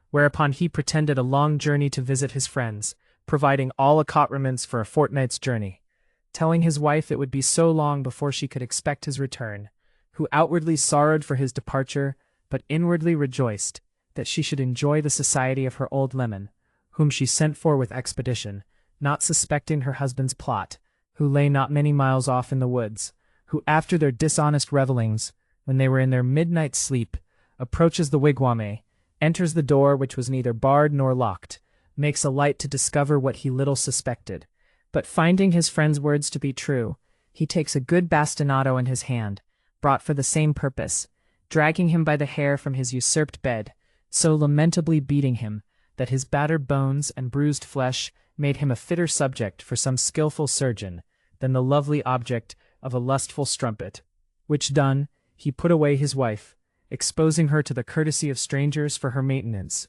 that so courtesan-like had entertained a stranger into her bosom. Chap 12, of their worship, invocations, and conjurations. Now of their worships, as it is natural to all mortals to worship something, so do these people. But exactly to describe to whom their worship is chiefly bent is very difficult. They acknowledge especially to Keton, who is their good god, to whom they sacrifice as the ancient heathen did to Ceres, after their garners be full with a good crop. Upon this god likewise they invocate for fair weather, for rain in time of drought, and for the recovery of their sick. But if they do not hear them, then they verify the old verse, Flectere si nequeos superos, acherontum ovebo, their powwows betaking themselves to their exorcisms and necromantic charms, by which they bring to pass strange things, if we may believe the Indians, who report of one Piscataway, that he can make the water burn, the rocks move, the trees dance, metamorphose himself into a flaming man. But it may be objected, this is but deceptio visus. He will therefore do more. For in winter, when there is no green leaves to be got, he will burn an old one to ashes, and putting those into the water, produce a new green leaf, which you shall not only see, but substantially handle and carry away, and make of a dead snake's skin a living snake, both to be seen, felt, and heard.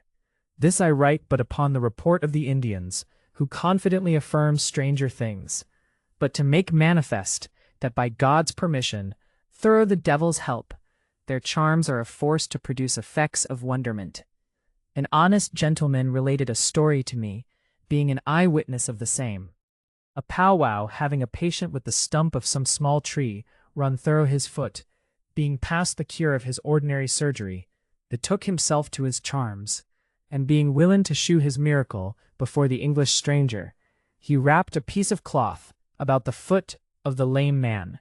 Upon that wrapping a beaver skin, through which he laying his mouth to the beaver skin, by his sucking charms he brought out the stump, which he spat into a tray of water, returning the foot as whole as its fellow in a short time.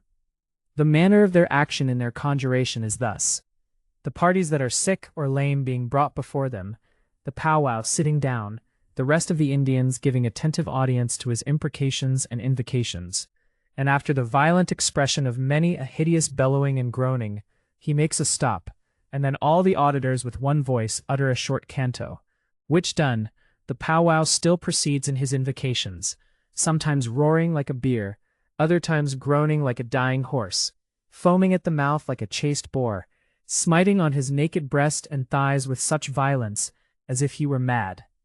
Thus will he continue sometimes half a day, spending his lungs, sweating out his fat, and tormenting his body in this diabolical worship. Sometimes the devil, for requital of their worship, recovers the party, to nuzzle them up in their devilish religion. In former time he was wont to carry away their wives and children, because he would drive them to these martins, to fetch them again, to confirm their belief of this his much-desired authority over them. But since the English frequented those parts, they daily fall from his colours, relinquishing their former fopperies, and acknowledge our God to be supreme. They acknowledge the power of the Englishman's God, as they call him, because they could never yet have power by their conjurations to damnify the English, either in body or goods.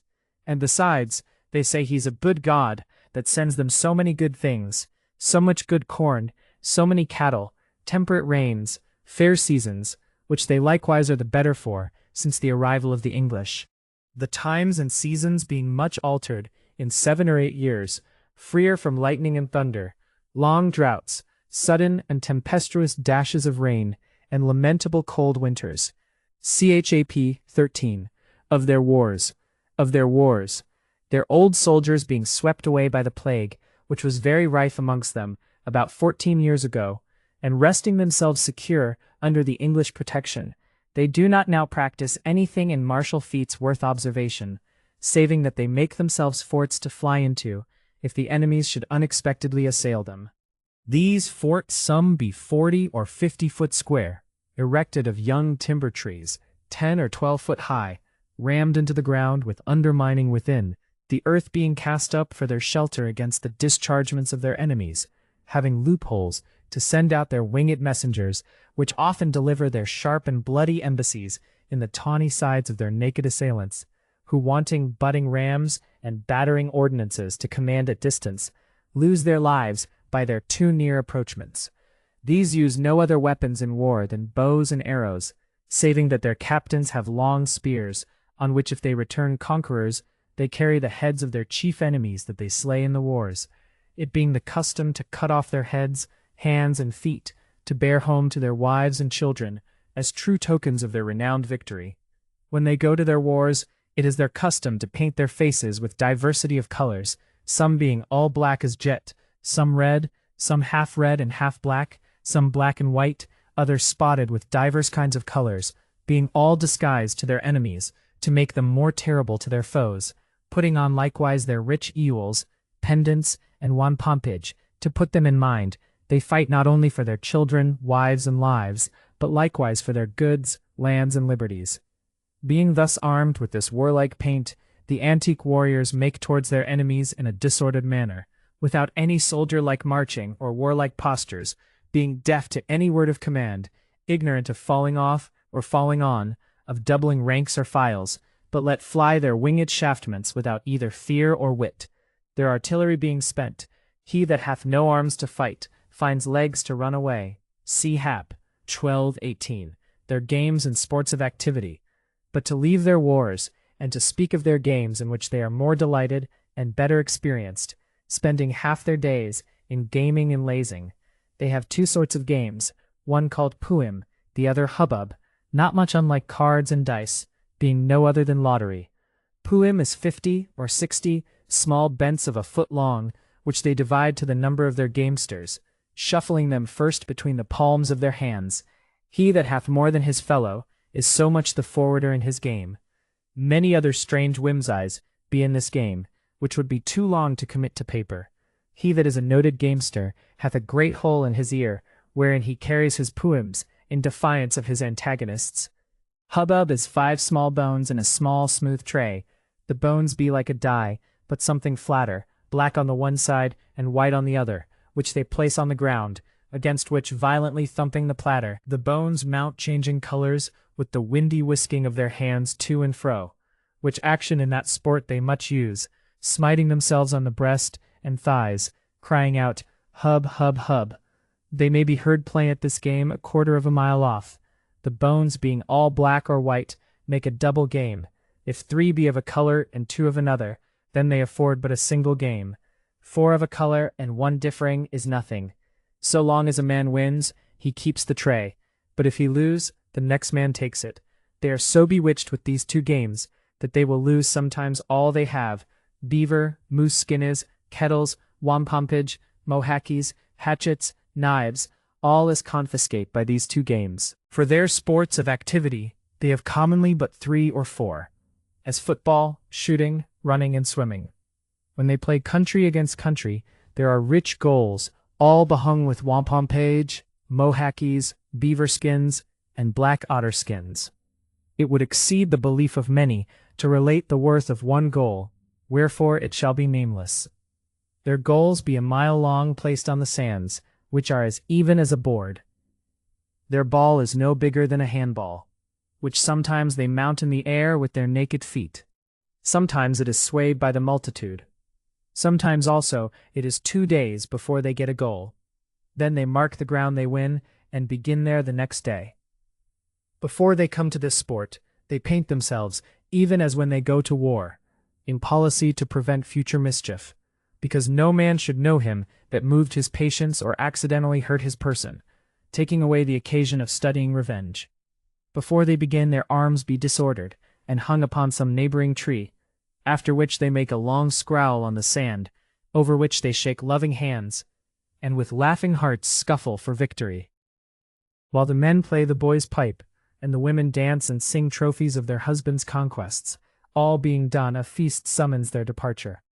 It is most delight to see them play, in smaller companies, when men may view their swift footmanship, their curious tossings of their ball, their flouncing into the water, their lubber-like wrestling, having no cunning at all in that kind, one English being able to beat 10 Indians at football. For their shooting, they be most desperate marksmen for a point-blank object, and if it may be possible, cornicum oculos configure, they will do it. Such is their celerity and dexterity in artillery, that they can smite the swift-running hind and nimble winged pigeon without a standing pause or left-eyed blinking. They draw their arrows between the forefingers and the thumb. Their bows be quick, but not very strong, not killing above 6 or 7 score. These men shoot at one another, but with swift conveyance shun the arrow. This they do to make them expert against time of war. It hath been often admired how they confine their arrows, be the weeds as high as themselves, yet they take such perfect notice of the flight and fall that they seldom lose any. They are trained up to their bows even from their childhood. Little boys with bows made of little sticks and arrows of great bents will smite down a piece of tobacco pipe, every shoot a good way off. As these Indians be good marksmen, so are they well experienced where the very life of every creature lieth, and know where to smite him, to make him die presently. For their swimming, it is almost natural, but much perfected by continual practice. Their swimming is not after our English fashion of spread arms and legs, which they hold too tiresome, but like dogs, their arms before them cutting through the liquids with their right shoulder. In this manner they swim very swift and far, either in rough or smooth waters, sometimes for their ease lying as still as a log. Sometimes they will play the dive-doppers, and come up in unexpected places. Their children likewise be taught to swim when they are very young. For their running it is with much celerity and continuance, yet I suppose there be many Englishmen who, being as lightly clad as they are, would outrun them for a spurt, though not able to continue it for a day or days, being they be very strong-winded, and rightly clad for a race. Cap-tap 15. For their hunting. It is to be noted that they have no swift-foot greyhounds to let slip at the sight of the deer, no deep-mouthed hounds, or scenting beagles, to find out their desired prey. Themselves are all this, who in that time of the year, when the deer comes down, having certain hunting houses, in such places where they know the deer usually doth frequent, in which they keep their rendezvous, their snares, and all their accoutrements for that employment. When they get sight of a deer, moose, or bear, they study how to get the wind of him, and approaching within shot, stab their mark quite through, if the bones hinder not. The chief thing they hunt after is deer, mooses, and bears. It grieves them more to see an Englishman take one deer than 1,000 acres of land. They hunt likewise after wolves and wild cats, raccoons, otters, beavers, musquashes, trading both their skins and flesh to the English. Besides their artillery, they have other devices to kill their game, as sometimes hedges 1 mile or 2 miles long, being 1 mile wide at one end, and made narrower and narrower by degrees, leaving only a gap of 6 foot long, over against which, in the daytime they lie lurking, to shoot the deer which come through that narrow gut. So many as come within the circumference of that hedge seldom return back to leap over, unless they be forced by the chasing of some ravenous wolf, or sight of some accidental passenger. In the night at the gut of this hedge they set deer traps, which are springes made of young trees, and smooth wrought cords, so strong as it will toss a horse if he be caught in it. An English mare being strayed from her owner, and grown wild by her long sojourning in the woods, ranging up and down with the willed crew, stumbled into one of these traps, which stopped her speed, hanging her like Mahomet's Tom, betwixt earth and heaven. The morning being come, the Indians went to look what good success their venison traps brought them, but seeing such a long scudded deer, prance in their meritotter, they bade her good morrow, crying out, what cheer, Englishman's squaw horse," having no better epithet than to call her a woman horse, but being loath to kill her, and as fearful to approach near the friscados of her iron heels, they posted to the English to tell them how the case stood or hung with their squaw horse, who unhorsed their mare, and brought her to her former tameness, which since hath brought many a good fall, and performed much good service. In these traps deers, mooses, bears, wolves, cats, and foxes are often caught. For their beavers and otters, they have other kind of traps, so ponderous as is unsupportable for such creatures, the massy burthen whereof either takes them prisoners, or expels their breath from their squeezed bodies. These kind of creatures would gnaw the other kind of traps asunder, with their sharp teeth. These beasts are too cunning for the English, who seldom or never catch any of them. Therefore we leave them to those skillful hunters, whose time is not so precious, whose experience-bought skill hath made them practical and useful in that particular. Chap 16. Of their fishings. Of their fishing. In this trade they be very expert, being experienced in the knowledge of all baits, fitting sundry baits for several fishes and diverse seasons, being not ignorant likewise of the removal of fishes, knowing when to fish in rivers, and when at rocks, when in bays, and when at seas. Since the English came they be furnished with English hooks and lines, before they made them of their own hemp, more curiously wrought, of stronger materials than ours, hooked with bone hooks. But laziness drives them to buy more than profit, or commendations wins them to make of their own. They make likewise very strong sturgeon nets with which they catch sturgeons of 12, 14, and 16, some 18 foot long in the daytime. In the night-time they betake them to their birchen canoes, in which they carry a 40-fathom line, with a sharp bearded dart, fastened at the end thereof. Then lightening a blazing torch made of birchen rins, they weave it to and again by their canoe side, which the sturgeon, much delighted with, comes to them tumbling and playing, turning up his white belly, into which they thrust their launce, his back being impenetrable. Which done, they hale to the shore their struggling prize. They have often recourse unto the rocks whereupon the sea beats, in warm weather, to look out for sleepy seals, whose oil they much esteem, using it for divers things. In summer they seldom fish anywhere but in salt, in winter in the fresh water and ponds. In frosty weather they cut round holes in the ice, about which they will sit like so many apes, on their naked breeches upon the congealed ice, catching of pikes, parroches, breams, and other sorts of fresh-water fish. Chapter 17.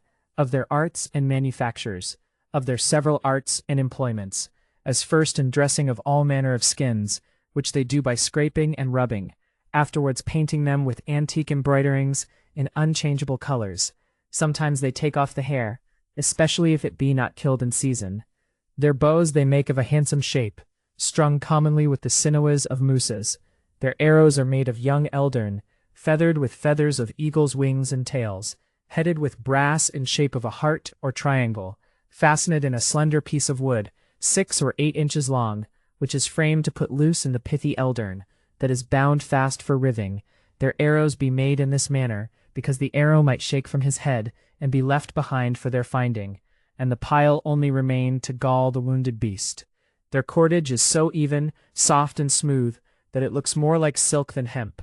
Their sturgeon nets be not deep, nor above 30 or 40 foot long, which in ebbing low waters they stake fast to the ground, where they are sure the sturgeon will come, never looking more at it, till the next low water. Their canoes be made either of pine trees, which before they were acquainted with English tools, they burned hollow, scraping them smooth with clam shells and oyster shells, cutting their outsides with stone hatchets. These boats be not above 1.5 feet, or 2 feet wide, and 20 foot long. Their other canoes be made of thin birch rinds, close ribbed on the inside, with broad, thin hoops, like the hoops of a tub. These are made very light. A man may carry one of them a mile, being made purposely to carry from river to river, and bay to bay, to shorten land passages. In these cockling fly-boats, wherein an Englishman can scarce sit without a fearful tottering, they will venture to sea, when an English shallop dare not bear a knot of sail, scudding over the overgrown waves as fast as a wind-driven ship, being driven by their paddles, being much like battledores. If a cross wave, as is seldom, turn her keel upside down, they by swimming free her, and scramble into her again. Chap 18. Of their language. Of their language which is only peculiar to themselves, not inclining to any of the refined tongues. Some have thought they might be of the dispersed Jews, because some of their words be near unto the Hebrew, but by the same rule they may conclude them to be some of the gleanings of all nations, because they have words which sound after the Greek, Latin, French, and other tongues. Their language is hard to learn, few of the English being able to speak any of it, or capable of the right pronunciation, which is the chief grace of their tongue. They pronounce much after the diphthongs, excluding L and R, which in our English tongue they pronounce with as much difficulty as most of the Dutch do T and H, calling a lobster a knobstand. Every country doth something differ in their speech, even as our northern people do from the southern, and western from them, especially the Tarantines, whose tongues run so much upon R, that they warble much in pronunciation. When any ships come near the shore, they demand whether they be King Charles's Tories, with such a rumbling sound, as if one were beating an unbracked drum. In serious discourse, our southern Indians use seldom any short colloquiums, but speak their minds at large, without any interjected interruptions from any, the rest giving diligent audience to his utterance, which done, some or other returns him as long an answer, They love not to speak multa sed multum. Seldom are their words, and their deeds strangers. According to the matter and discourse, so are their acting gestures and their expressions. One of the English preachers, in a special good intent of doing good to their souls, had spent much time in attaining to their language, wherein he is so good a proficient that he can speak to their understanding, and they to his, much loving and respecting him for his love and counsel. It is hoped that he may be an instrument of good amongst them. They love any man that can utter his mind in their words, yet are they not a little proud that they can speak the English tongue, using it as much as their own, when they meet with such as can understand it, puzzling stranger Indians, which sometimes visits them from more remote places, with an unheard language. Chap 19. Of their deaths, burials, and mourning.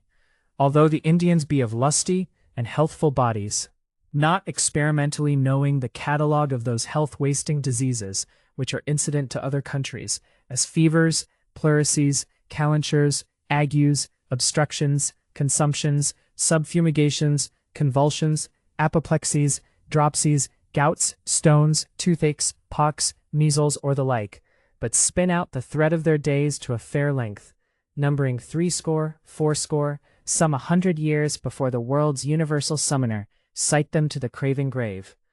But the date of their life expired, and death's arrestment seizing upon them, all hope of recovery being past, then to behold and hear their throbbing sobs and deep-fetched sighs, their grief-wrung hands and tear-bedewed cheeks, their doleful cries, would draw tears from adamantine eyes, that be but spectators of their mournful obsequies. The glut of their grief being past, they commit the corpse of their deceased friends to the ground, over whose grave is for a long time spent many a briny tear, deep groan, and Irish-like howlings, continuing annual mournings with a black stiff paint on their faces. These are the mourners without hope, yet do they hold the immortality of the never-dying soul, that it shall pass to the southwest Elysium, concerning which their Indian faith jumps much with the Turkish Alcoran, holding it to be a kind of paradise wherein they shall everlastingly abide, solacing themselves in odoriferous gardens, fruitful cornfields, green meadows, bathing their tawny hides in the cool streams of pleasant rivers, and shelter themselves from heat and cold in the sumptuous palaces framed by the skill of nature's curious contrivement, concluding that neither care nor pain shall molest them, but that nature's bounty will administer all things with a voluntary contribution from the overflowing storehouse of their Elysian hospital, at the portal whereof, they say, lies a great dog, whose churlish snarlings deny a pax intrantibus to unworthy intruders. Wherefore it is their custom to bury with them their bows and arrows, and good store of their wampumpiage and mohackies, the one to affright that affronting Cerberus, the other to purchase more immense prerogatives in their paradise. For their enemies and loose livers, whom they account unworthy of this imaginary happiness, they say that they pass to the infernal dwellings of Abamocho, to be tortured according to the fictions of the ancient heathen. Chap. 19. Of their women, their dispositions, employments, usage by their husbands, their apparel and modesty. To satisfy the curious eye of women readers, who otherwise might think their sex forgotten or not worthy a record, let them peruse these few lines, wherein they may see their own happiness, if weighed in the woman's balance of these ruder Indians, who scorn the tutorings of their wives, or to admit them as their equals, though their qualities and industrious deservings may justly claim the preeminence, and command better usage and more conjugal esteem, their persons and features being every way correspondent, their qualifications more excellent, being more loving, pitiful, and modest, mild, provident, and laborious than their lazy husbands. Their employments be many. First, their building of houses, whose frames are formed like our garden arbors, something more round, very strong and handsome, covered with close-wrought mats of their own weaving, which deny entrance to any drop of rain, though it come both fierce and long. Neither can the piercing north wind find a cranny through which he can convey his cooling breath. They be warmer than our English houses. At the top is a square hole for the smoke's evacuation, which, in rainy weather, is covered with a plover. These be such smoky dwellings, that when there is good fires, they are not able to stand upright, but lie all along under the smoke, never using any stools or chairs, it being as rare to see an Indian sit on a stool at home, as it is strange to see an Englishman sit on his heels abroad. Their houses are smaller in the summer, when their families be dispersed, by reason of heat and occasions. In winter, they make some 50 or 60 foot long, 40 or 50 men being inmates under one roof. And as is their husband's occasion, these poor tectonists are often troubled, like snails, to carry their houses on their backs, sometime to fishing places, other times to hunting places, after that to a planting place, where it abides the longest. And other work is their planting of corn, wherein they exceed our English husbandmen, keeping it so clear with their clamshell hoes, as if it were a garden rather than a cornfield, not suffering a choking weed to advance his audacious head above their infant corn, or an undermining worm to spoil his spurns. Their corn being ripe, they gather it, and drying it hard in the sun, convey it to their barns, which be great holes digged in the ground, in form of a brass pot, sealed with rinds of trees, wherein they put their corn, covering it from the inquisitive search of their gormandizing husbands, who would eat up both their allowed portion and reserved feed, if they knew where to find it. But our hogs having found a way to unhinge their barn doors, and rob their garners, they are glad to implore their husbands' help, to roll the bodies of trees over their holes, to prevent those pioneers, whose thievery they as much hate as their flesh. And other of their employments is their summer processions to get lobsters for their husbands, wherewith they bait their hooks when they go a-fishing for bass or codfish. This is an every day's walk, be the weather cold or hot, the waters rough or calm. They must dive sometimes over head and ears for a lobster, which often shakes them by their hands with a churlish nippy, and bids them adieu. The tide being spent, they trudge home 2 or 3 miles, with 100 weight of lobsters at their backs, and if none, 100 sculls meet them at home, and a hungry belly for 2 days after. Their husbands having caught any fish, they bring it in their boats as far as they can by water, and there leave it. As it was their care to catch it, so it must be their wives' pains to fetch it home, or fast. Which done, they must dress it, and cook it, dish it, and present it, see it eaten over their shoulders. And their loggerships, having filled their paunches, their sweet lullabies scramble for their scraps. In the summer, these Indian women, when lobsters be in their plenty and prime, they dry them to keep for winter, erecting scaffolds in the hot sunshine, making fires likewise underneath them, by whose smoke the flies are expelled, till the substance remain hard and dry. In this manner they dry bass and other fishes without salt, cutting them very thin to dry suddenly, before the flies spoil them, or the rain mulch them, having a special care to hang them in their smoky houses. In the night and dankish weather. In summer they gather flagas, of which they make mats for houses, and hemp and rushes, with dyeing stuff of which they make curious baskets, with intermixed colors and portraitures of antique imagery. These baskets be of all sizes, from a quart to a quarter, in which they carry their luggage.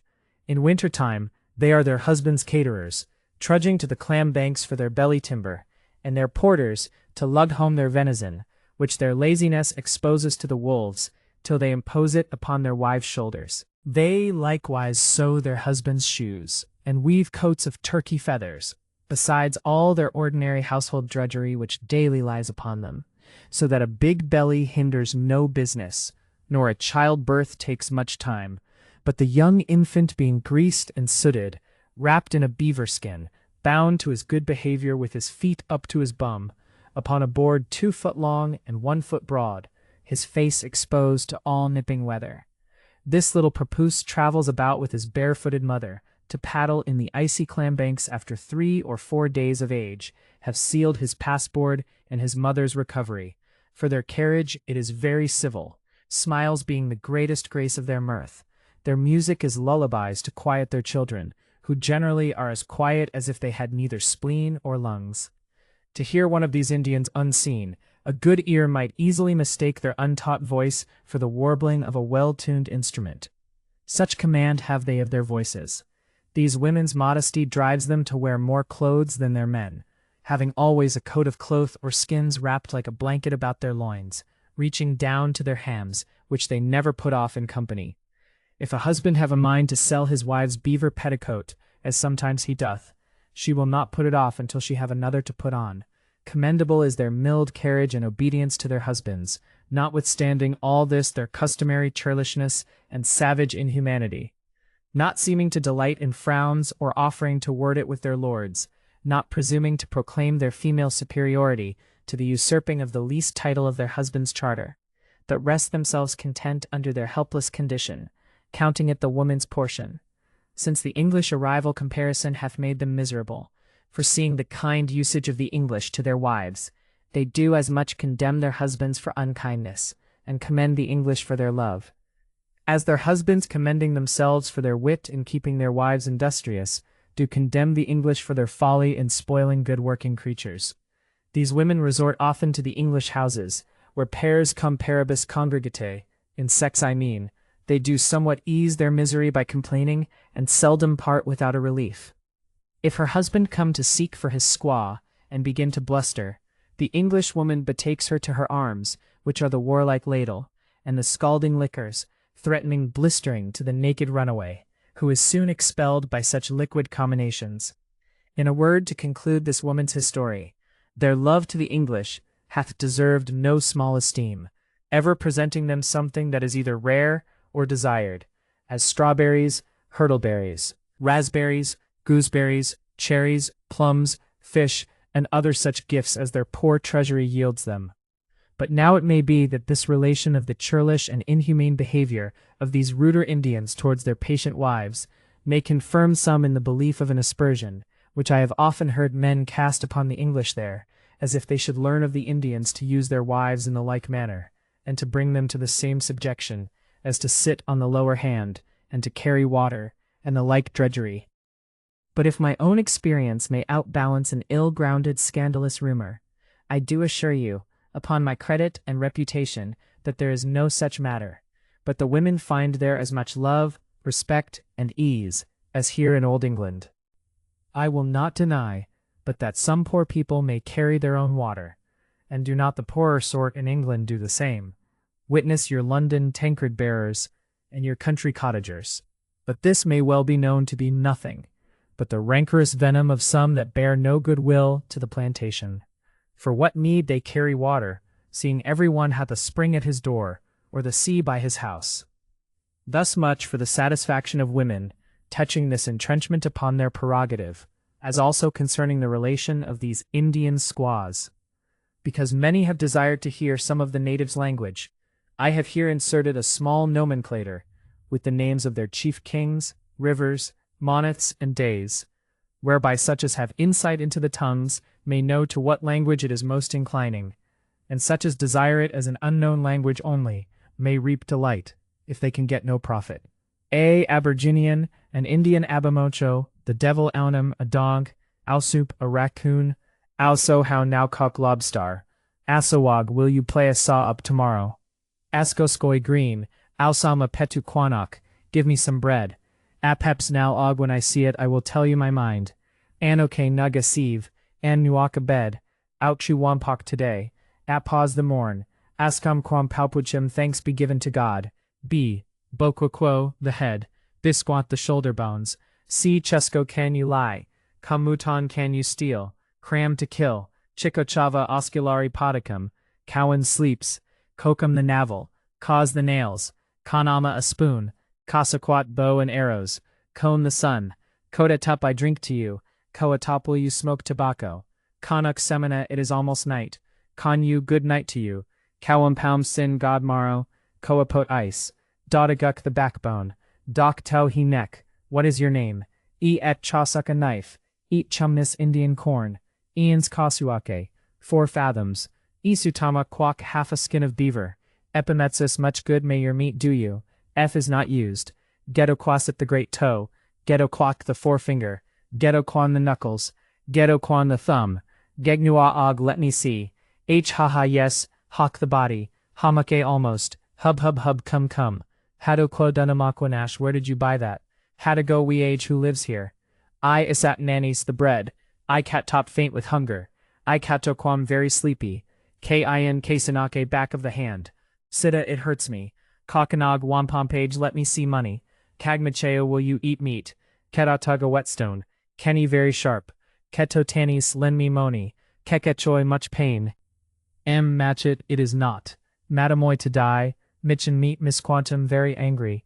Monchak de gone, Mada no misag hair, Mamanok the eyebrows, Machan the nose, Matone the lips, Mepites the teeth, Matakays the shoulders, Metasoset the little toe, Metasonij the little finger, Misquish the veins, Mohawk the waist, Menasohawk the genitals, Mokasa the black of the nail, Machani very sick, Monachus bows and arrows, Mainhop sit down, Monachina coat, Machus sinus a pair of shoes, Machimaquat it stinketh, Muscana a bone, Minota a basket, Miachus be merry, Mapa it snows, Monakoi very strong, Muchaku a very poor man, Monaskedanog what's this, Mousket the breach, Machet Wequan very blunt, Madaka Taukashana will you not trade, Mohache's Indian gold. None compese a boy Nicky squaw a maidnian you nip water, Nasam pottage, Nota 6 misquin the elbow, Noanaset the third toe, Nahinan a turkey,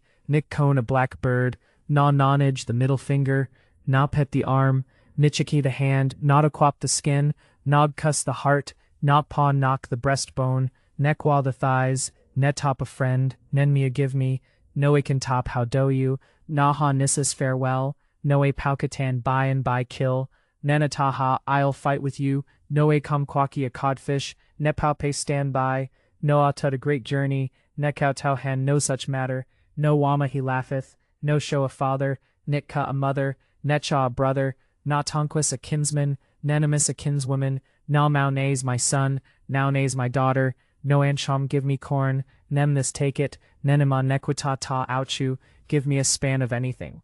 Nisnis ka suek, 2 fathomy, Nachamoy a little strong, Negakau high lend me, Nebux quamadiao, Noe winyek come in, Nautsi much weary, Noe wama os I love you, Net noe ha misu a man of a middle stature, O atucky a deer, O cone a deer skin, O knan the heel, Autump a bow, Autamake tobacco, Autanapake the chin, Akatuk the throat, Akasu half a quarter, Onquag saw all you are cunning, Ontakros a wolf, Powwow a conjurer or wizard, Pedicina give me a pipe of tobacco, Puke coltsfoot, Papus a child, Petaquanake bread, pick a pipe, Ponasanto make a fire, Papoun winter, Pequots a foxe, Pasoshu a little journey, Pimasin a little peakumshis work hard, Pokita smoke, Pataga bag, Pakasu a quarter, Pasaniskosu half a fathomy, Panktamake much prey, Pesasu a little man, Posptsoi, the sun is rising, Pauksha it is broken, Pobekitasu you burn, Posu a big-bellied woman, Quequas namos what cheer, Quequas nim it is almost day, Quag quash make haste, Quenop punke is stool, Quenops be quiet, R is never used. Sag, Amora king, Sachem item, Sanup a man, Squaw a woman, Squida a fire spark, Sugging a bass, Seasick a rattlesnake, Shanake a squirrel, Skesicos the eyes, Sikubeke the neckhe, Supsking the wrist bones, Socatacanus the breastbone, Squehinke blood, Sikaquant the hamus, Sis Saukoske the shins, Supiske ankle bones, Seat the foot, Sap a duck, Suckis suak a clam, Sequan the summer, So kep up, he will bite, Sis come out, Squee red swanska suako, 3 fathoms, Sawawampiage, very weak, Succum I will eat you, Saskatepe a great man, T taubut nianhi, thanks heartily, Tantacum beatim, tap in go in, Tita I cannot tell, Tahanya what news, Tonagus the ears, Tanake a crany, Thaw the calf of the leg, Tahasit the sole of the foot, Taseshe quanunk the instep, Tonokete nam, whither go you, Tanasin may, which is the way, Tunkatapin where live you, Tonako wam where have you been, Tasis a pair of stockings, Taka hatchet, Tawau a sister, Tom Maushu a husband, Tuksan enough sleep, Tito Kane Ikatakwam do you nod and sleep, Tau Kekwam very heavy, Taubkoi it is very cold, Vivi Kepamanus the breastbone, Vian Kesha to will you truck, WW Wampum Peage Indian money, Winuet very good, Web a wife, Wigwam a house, Wamat enough, Winan the tongue, Waxis a fox, Wapatuke a goose, Wapiske the belly, Hununke a ditch, Wapin. The wind Watom understand you Wampe white, Waoi the sunny is down Waako the daybreak is, Wekamaquat it smells sweet, Wene kine it is very handsome, Wisu hochuk the kettle boileth. Wa onyu you have lost your way. Wona anta it is a warm summer. Wampoka tomorrow. Wamasu an honest man. Weneku a rich man. Wetagkon a clear day. Wanauko yesterday. X never used y. Yeep sit down yows the sides. Yog there yog now. Yolk slice. The number of 20. The Indians count their time by nights, and not by days, as followeth. Sawup 1 sleeps. Issaquanaquak 2 sleeps. Suquanaquak 3 sleeps. Yawaquanaquak 4 sleeps. Abaneta to Suquanaquak 5 sleeps. Nequita to Suquanaquak 6 sleeps. Enata to Suquanaquak 7 sleeps. Soisikta Suquanaquak 8 sleeps. Pasaquaquine Suquanaquak 9 sleeps. Paquo Quanaquak 10 sleeps. How they call their moneths. Aquitapaz 1 moneths. Misapaz 2 moneths. Nisapaz 3 moneths. Yawapaz 4 moneths. Abana-apaz 5 moneths. Nequit-apaz 6 moneths. Enata-apaz 7 moneths. Sonaske-apaz 8 moneths. Asaquaquine-apaz 9 moneths. Piake-apaz 10 moneths. Apon-aquit-apaz 11 moneths. Apon-nisapaz 12 moneths. Apon-nisapaz 13 moneths. Apon-yo-apaz 14 moneths. Nap-napana-apaz 15 moneths. Nap-napaquint-apaz 16 moneths. Nap-napanata-apaz 17 moneths. Nap-so-sika-apaz 18 moneths. Napasaquaquin-apaz 19 moneths. Niznishika-apaz 20 moneths. Niznishika-apon-aquit-apaz 21 moneths. Niznishika-aponis-apaz 22 moneths. Niznishika-aponis-apaz 23 moneths. Niznishik-apo-yo-apaz 24 moneths. The names of the Indians as they be divided into several countries. Tarantines, Churchers, Aboriginians, Narragansetts, Pequots, Nipnats, Connecticuts, Mohawks. The names of Sagamores. Wonohawquaham, Anglis King Ion, Montawampate, Anglis King Ames, Mousquanamend, Igawam, Sagamore, Chitkatabat, Naponset Sagamore, Canonicus, Narragansett Sagamore, Osamagan, Sagamore of the Pequots, Kekut Pechutakat Sagamore, Nasawohanan, 2 Sagamores of Nipust, Wosemagan, Piscataway, a Sagamore and most noted nigromancer. Sagamores to the east and northeast, bearing rule amongst the Churchers and Tarantines. Napahamas, Nanaponakund, Astaconatonite, Asatomawite, Noanachuak. The names of the noted habitations. Merrimack, Igowam, Igoshaum, Chobacco, Nahumkiak Salem, Saugus, Swampscott, Nahant, Winnisimmet, Mishaum, Mishaumet, Charlestown, Massachusetts, Boston, Mystic, Pigsus, Watertoseatwen, Naponset, Matampan, Dorchester, Pawtuxet, Plymouth, Wessaguscus, Conahoset, Manameed, Sowampset, Situate, Amuskiage, Pemaquid, Sacadahawk, Piscataqua, Canabic, Penobscot, Pantiquid, Naquat, Musketaquid, Niplet, Wahachuesets. At what places be rivers of note? Canabic River, Merrimack River, Chabaco River, Saugus River, Mystic River, Mishaum River, Naponset River, Wessaguscus River, Ludham's Ford, Narragansett's River, Musketaquid River, Honeyborn River, Connecticut River, Finis. Transcriber's note. Variable capitalizations and hyphenations in the original have been retained. Unusual and multiple spellings in the original have been retained. The format of chapter headings has been regularized. All corrections noted in the errata, excepting one, have been applied. Errata exception. P45, L29, house horse. Page 45 contains neither house nor horse. Table of contents 2 changed to 2. Part 1, Chap 1. Table of contents, northwards changed to northward, or Indians northward. Table of contents, and C added, of their marriages and C. Errata, all references normalized to the form PNN, LNN. Errata, all corrections terminated with a full stop. Errata, squanatter squashes changed to squanter quashes. For squanter quashes read isquatter squashes.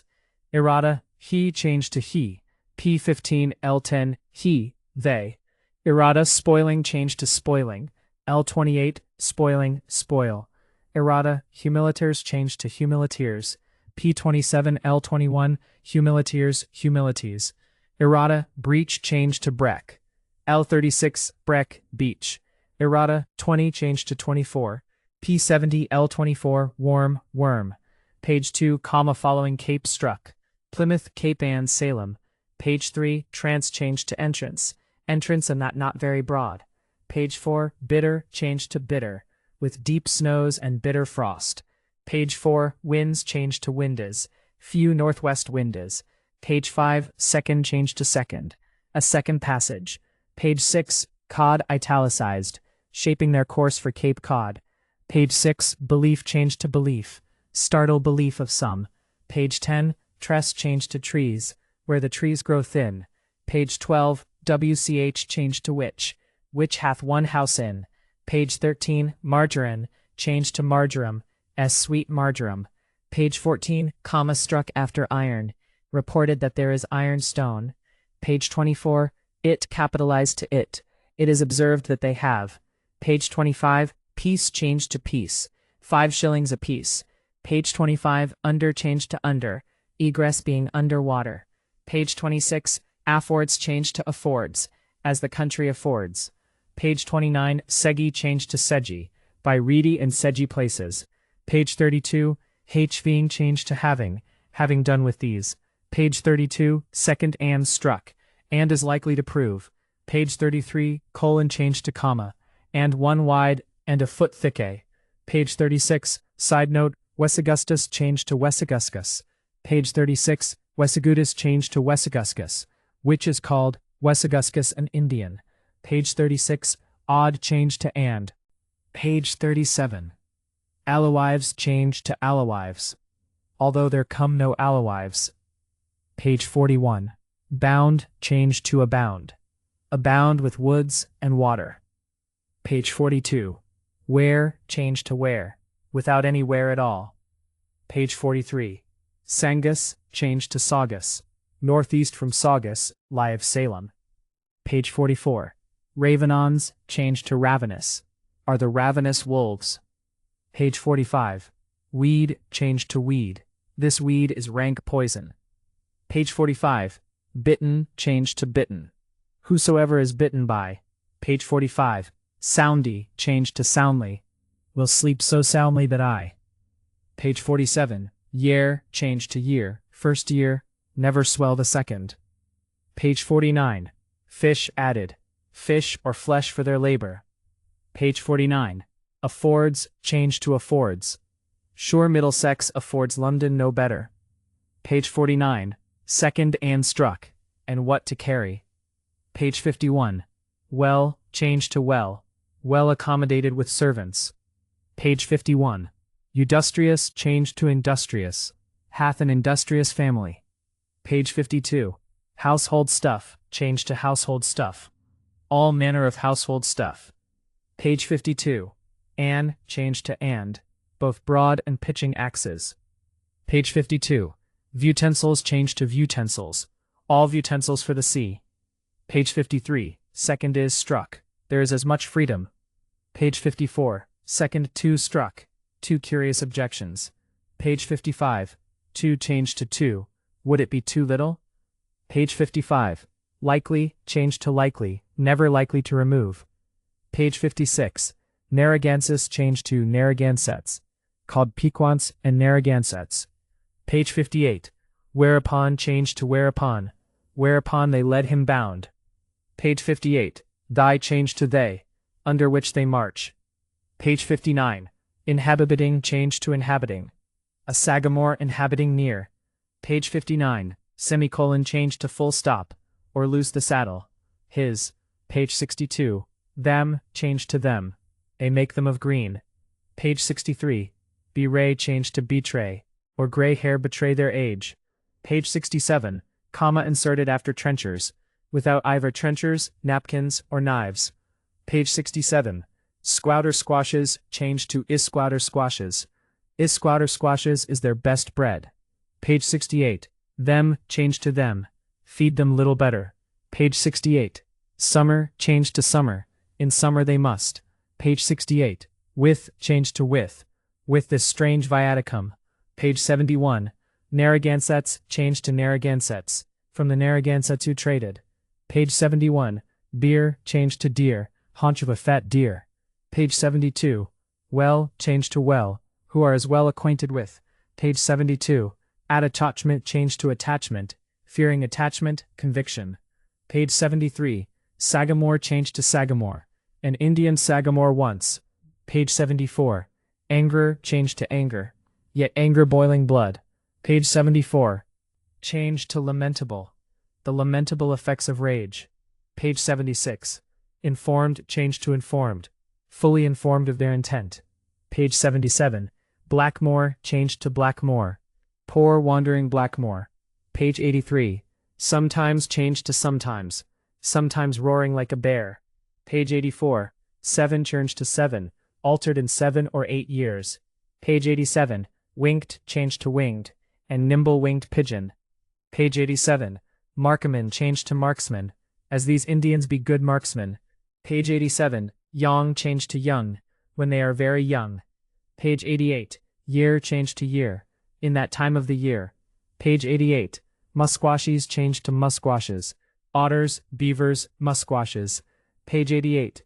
Accidental all changed to accidental, of some accidental passenger. Page 89.